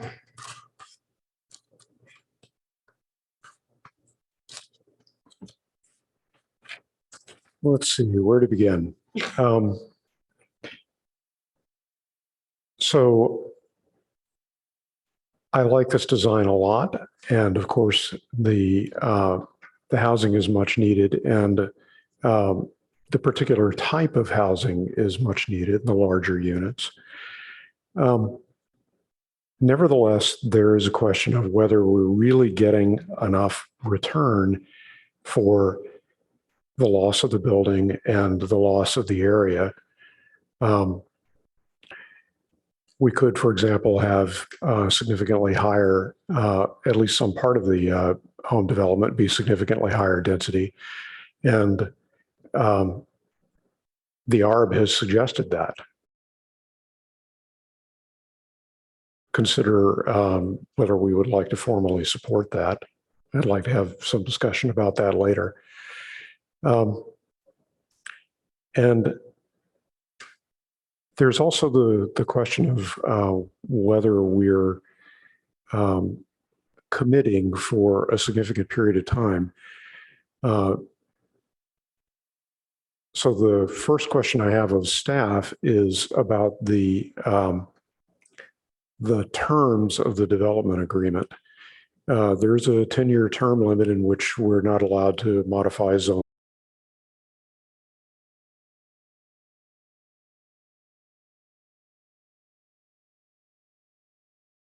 Of that term. Do we know who originally requested that and why? Albert, do you want to answer that question? Sorry, which term was it again? This was, well, there are several questions related to the term of the development agreement. The first is just what's the origin of the 10-year term?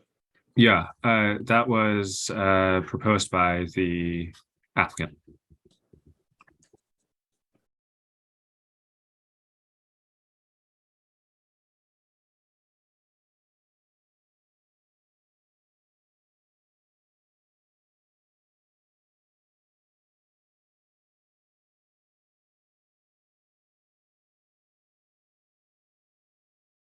Stated by market, although it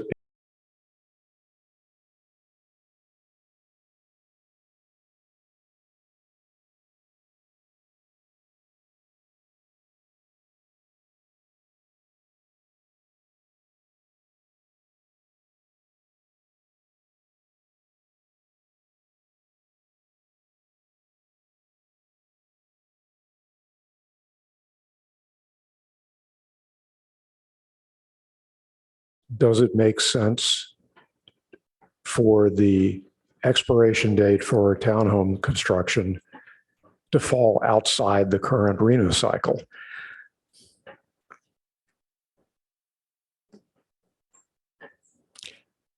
So I think those are enough to get going on, but there are plenty of other things that mentioned here that that I like.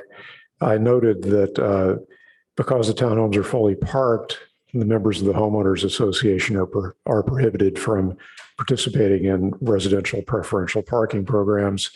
And that's a provision I'd like to see used more thoroughly in new developments throughout the city. So that's it for the moment. Thank you.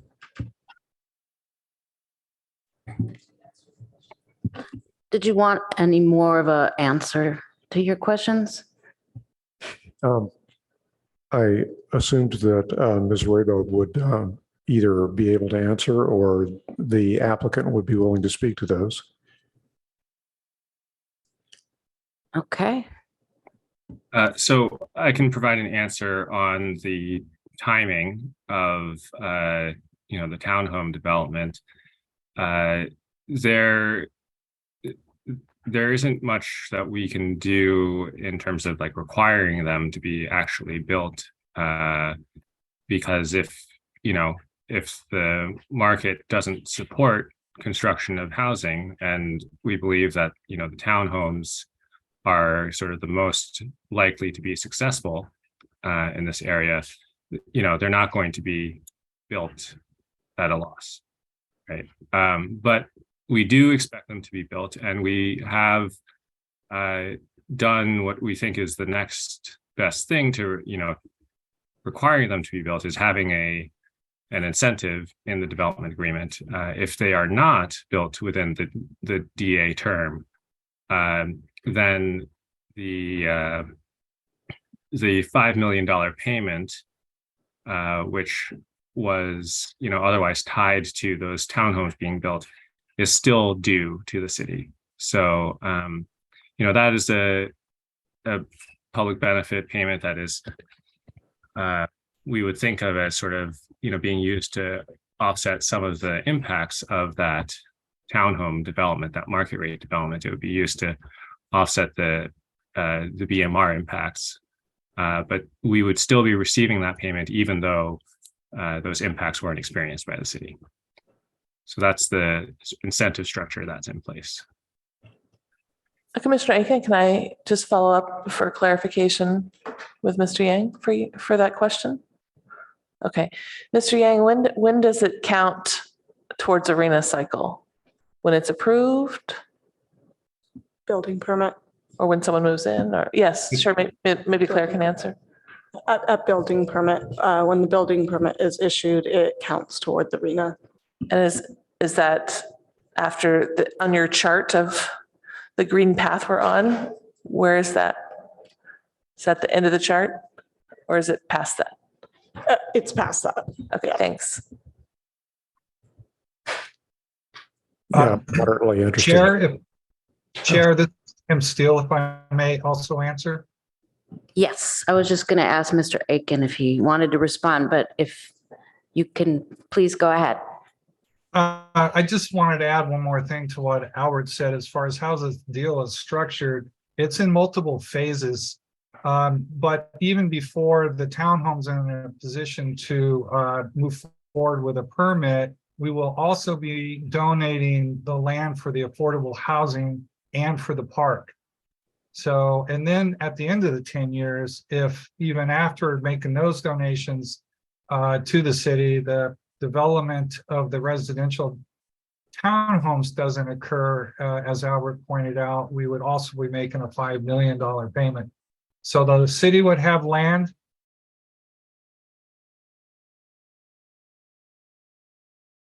Move forward with the development of that even before the 10-year period is up and even before the permit is pulled for the townhomes, the way the current structure of the DA is anticipated. Thank you. Thank you for that. Commissioner Aiken, do you have more questions from? Yeah, I was just going to respond to Commissioner Templeton. An interesting aspect of this is that the construction happens with third-party builders rather than Sobrato. So there are other parties who are also involved in this.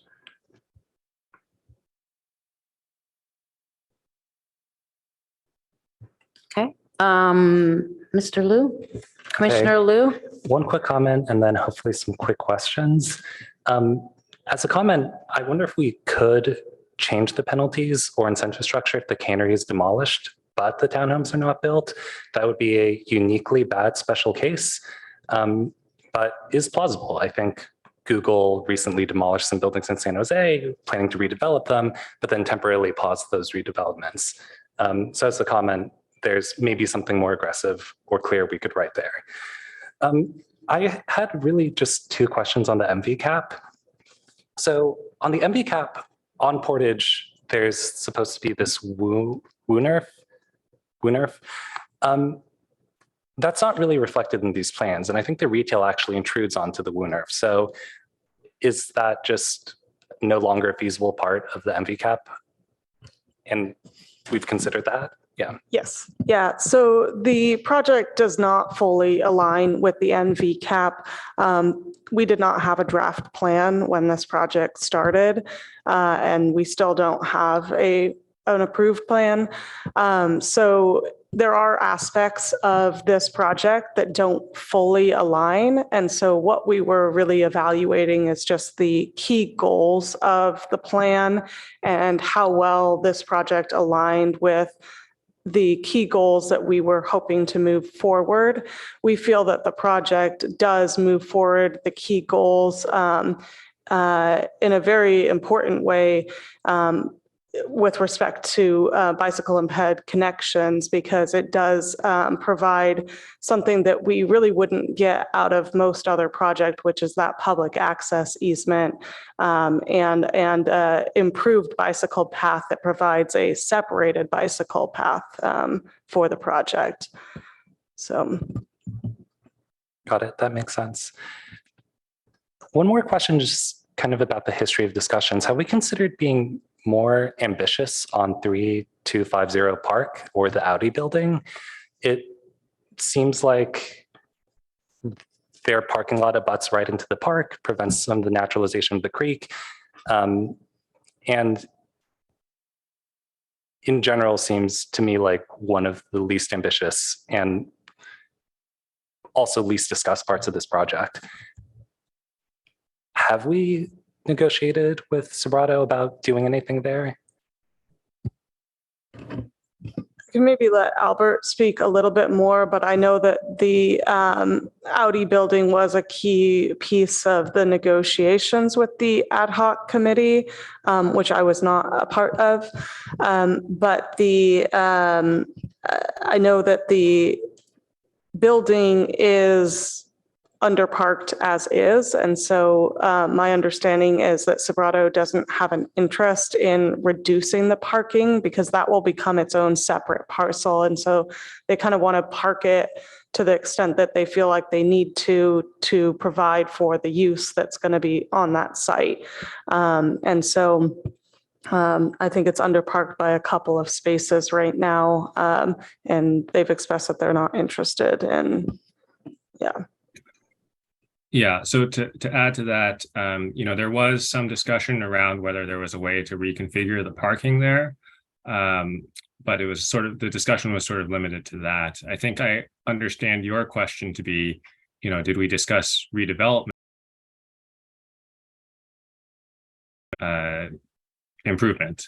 And the answer is no, that wasn't discussed in part because the applicant didn't express an interest in that. I think they feel the building is in good shape and has, a lot of usable life. And the city also didn't express an interest in sort of intensifying that area. Okay, that's helpful. I can think more about this offline, and I hope or imagine there's some way to upzone it and maybe upzone it significantly for housing or mixed use, where we could justify underground parking and also some green space instead of just abutting straight into the creek and into the park. So yeah. Any other questions at this time? Go ahead, Commissioner Chang. So I know that we've talked about the CS. Oh gosh, it's late.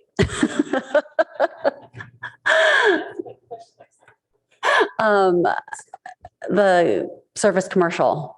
And I'm just wondering why service commercial as opposed to CN, because if I look at the comp plan, the description of CS versus CN, the description of CS just doesn't really fit necessarily for an area that isn't supposed to be super traffic intensive. And so from a planning perspective, what was staff's thought there, or was there a desire from the applicant to have it as CS instead of CN? I'm just looking up the that language for a second to remind myself. But my recollection is that we considered that, but it didn't really align with the uses. Hold on one second.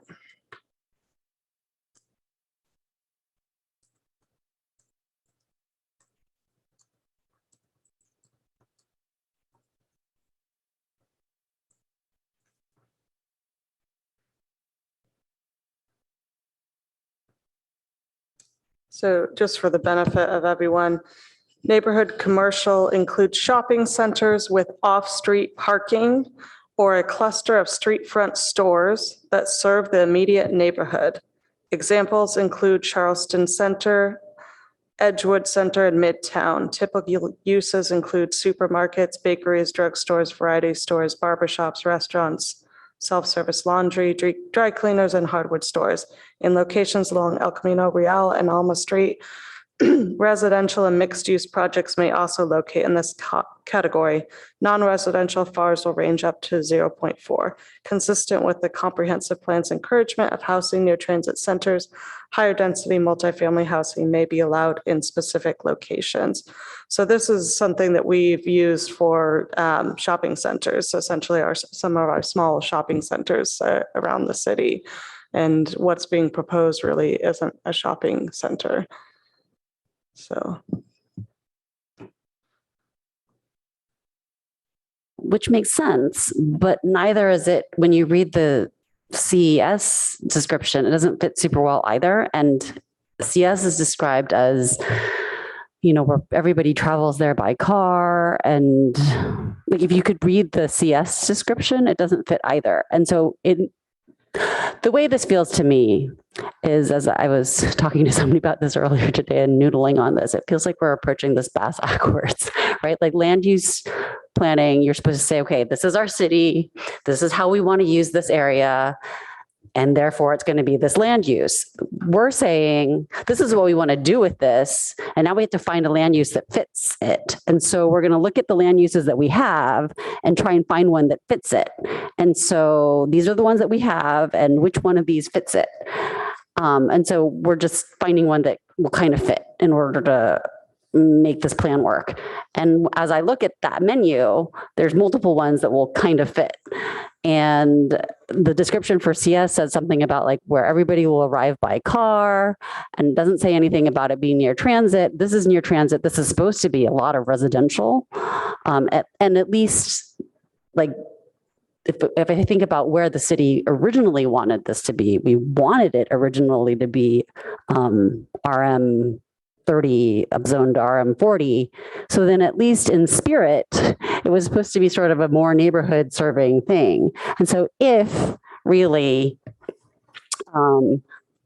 everything else is kind of equal, to me, it seems like we should, at least in spirit, be doing the right thing. It's not a major point, but I wonder why we would say, oh, we want it to be a place where everybody arrives by car, when that's kind of antithetical to what we want as a city and what one of our public commenters was highlighting about our transportation issues in the area. May I comment on that? Yeah. So I see your point.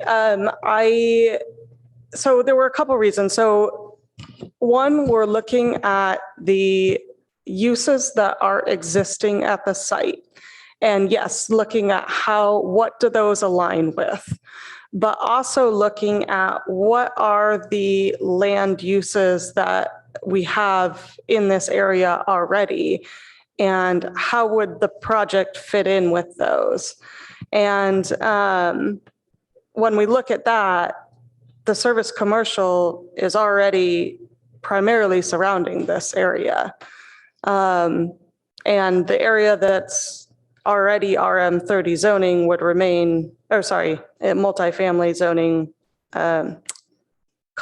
designation would remain that. So when we were looking at it, we felt like it was an alignment of what's already existing in that area to make it work with the proposed uses, which are the existing uses.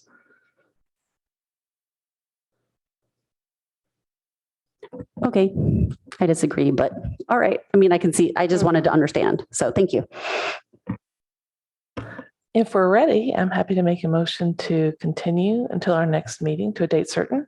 Okay, before you do that, I'd like to thank everyone who spoke and thank the applicant team, all of them for coming in tonight. And I think next time you see us, we'll be fresh. So go ahead. 100% agree. Yes. Okay. In that case, I'd like to move that we continue this meeting or this item until a date certain, which is our next PTC meeting. That's the 26th. Correct. Second. Any comments, or maybe we conduct the vote? Sad I won't be there next meeting, but I agree. Okay, if we could conduct the vote, please. Chair Suma, Yes. Vice Chair Chang, Yes. Commissioner Aiken, Yes. Commissioner Liu, Yes. Commissioner Templeton. Yes. Motion carries 5-0. Thank you so very much. And we do have some minutes to approve, so don't get all excited yet. Thank you. It's approval of Planning and Transportation Commission draft verbatim and summary minutes of June 14th. So I need a motion and a seconder, please.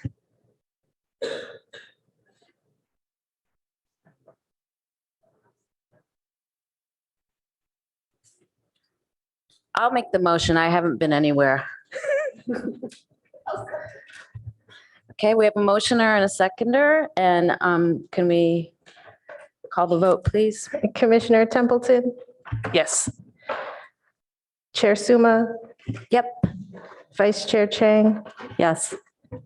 Commissioner Liu, Yes. Commissioner Aiken. Yes. Motion carries.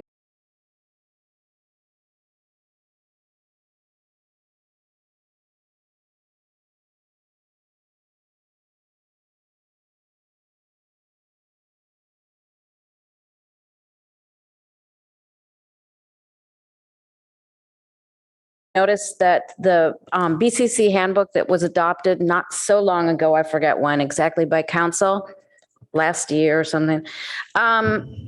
Actually, on page 19, stipulates for all boards and commissions and committees that our staff reports are available a week, 7 days ahead of time. So I don't know if we need to agendize that to look at it and talk about that, but we've been out of compliance since it was passed with that. And we never, it was typically, since I've been on here, that we would get those by Thursday. But I'm wondering if we should be thinking about that, and if so, if it has to be agendized for a discussion sometime when we have time and not something like fries. Just a thought. So the BCC handbook is conflicting with their bylaws for the Planning and Transportation Commission. Yeah, and I think and I see that our attorney is here, so maybe he wants to say something. Yes, it does stipulate for all BCCs, staff reports come out 7 days ahead of each meeting. Yeah. I was just going to say, I don't think it needs to be specifically agendized. It can be a part of this, last item, which is commissioner comments, et cetera. Okay. Thank you for that. I don't know that we wanted, Commissioner Templeton? Well, I want to go after this closes, whatever you want to say. Okay. I don't know that we want to discuss it right now, but it's something to think about, trying to be compliant with.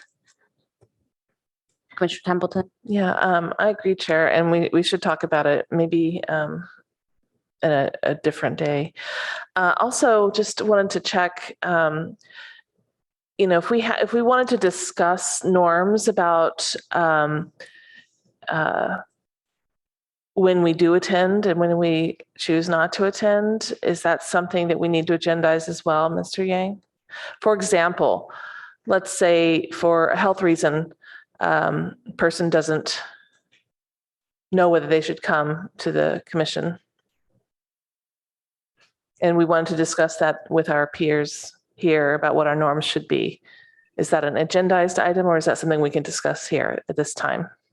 Yeah, I think that is also appropriate for sort of this sort of end of meeting discussion.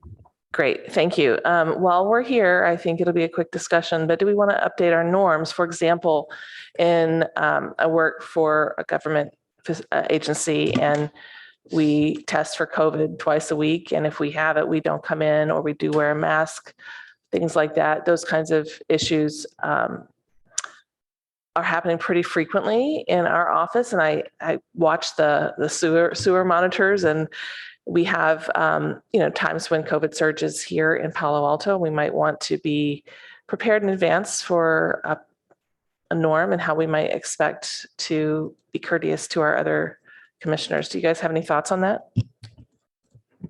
Go ahead. Well, frankly, I think it's most courteous if we are not feeling well to not come. That's how I personally feel. Like, I think we have permission, I believe, in terms of our rules for us to be, if we are sick, we are allowed to attend remotely, right? What if we're Without- feeling well but contagious? Well, then I think we should test if that's what it's, but I mean, if we know that we're not well, even if we're feeling well, but if we know that we're not well, I think we shouldn't come.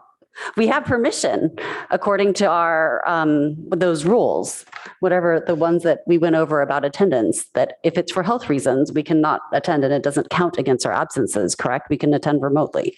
I think that would be called just cause. You have an emergency, which is you're sick. Correct. So then that would be a reasonable norm and we wouldn't be penalized. It wouldn't count against, we could still participate via Zoom. We're all really good at that now. So that at least, if we know that, that at least handles the case, I think that would. My fellow commissioners think, and that would handle the situation where we know we're not well. There is the other situation, which I think also merits discussion.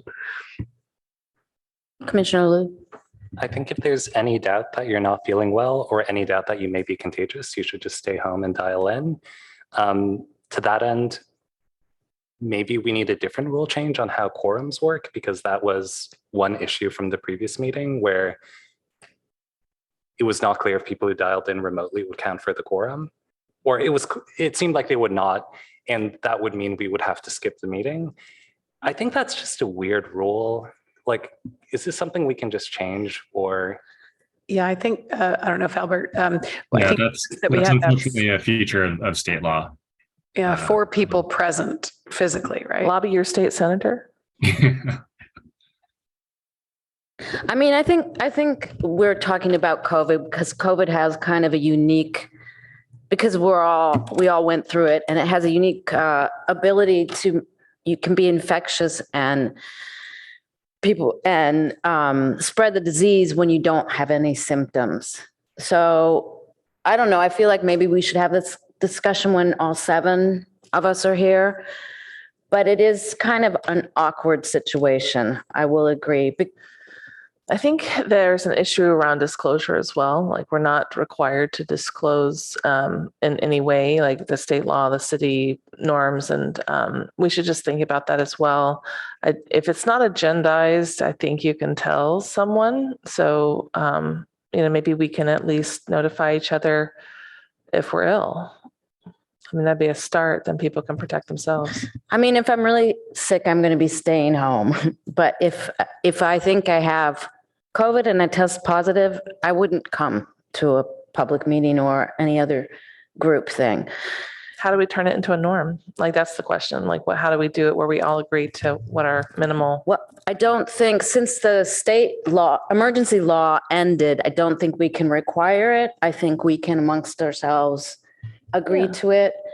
Norms are not laws. Yeah. Just how we agree with each other.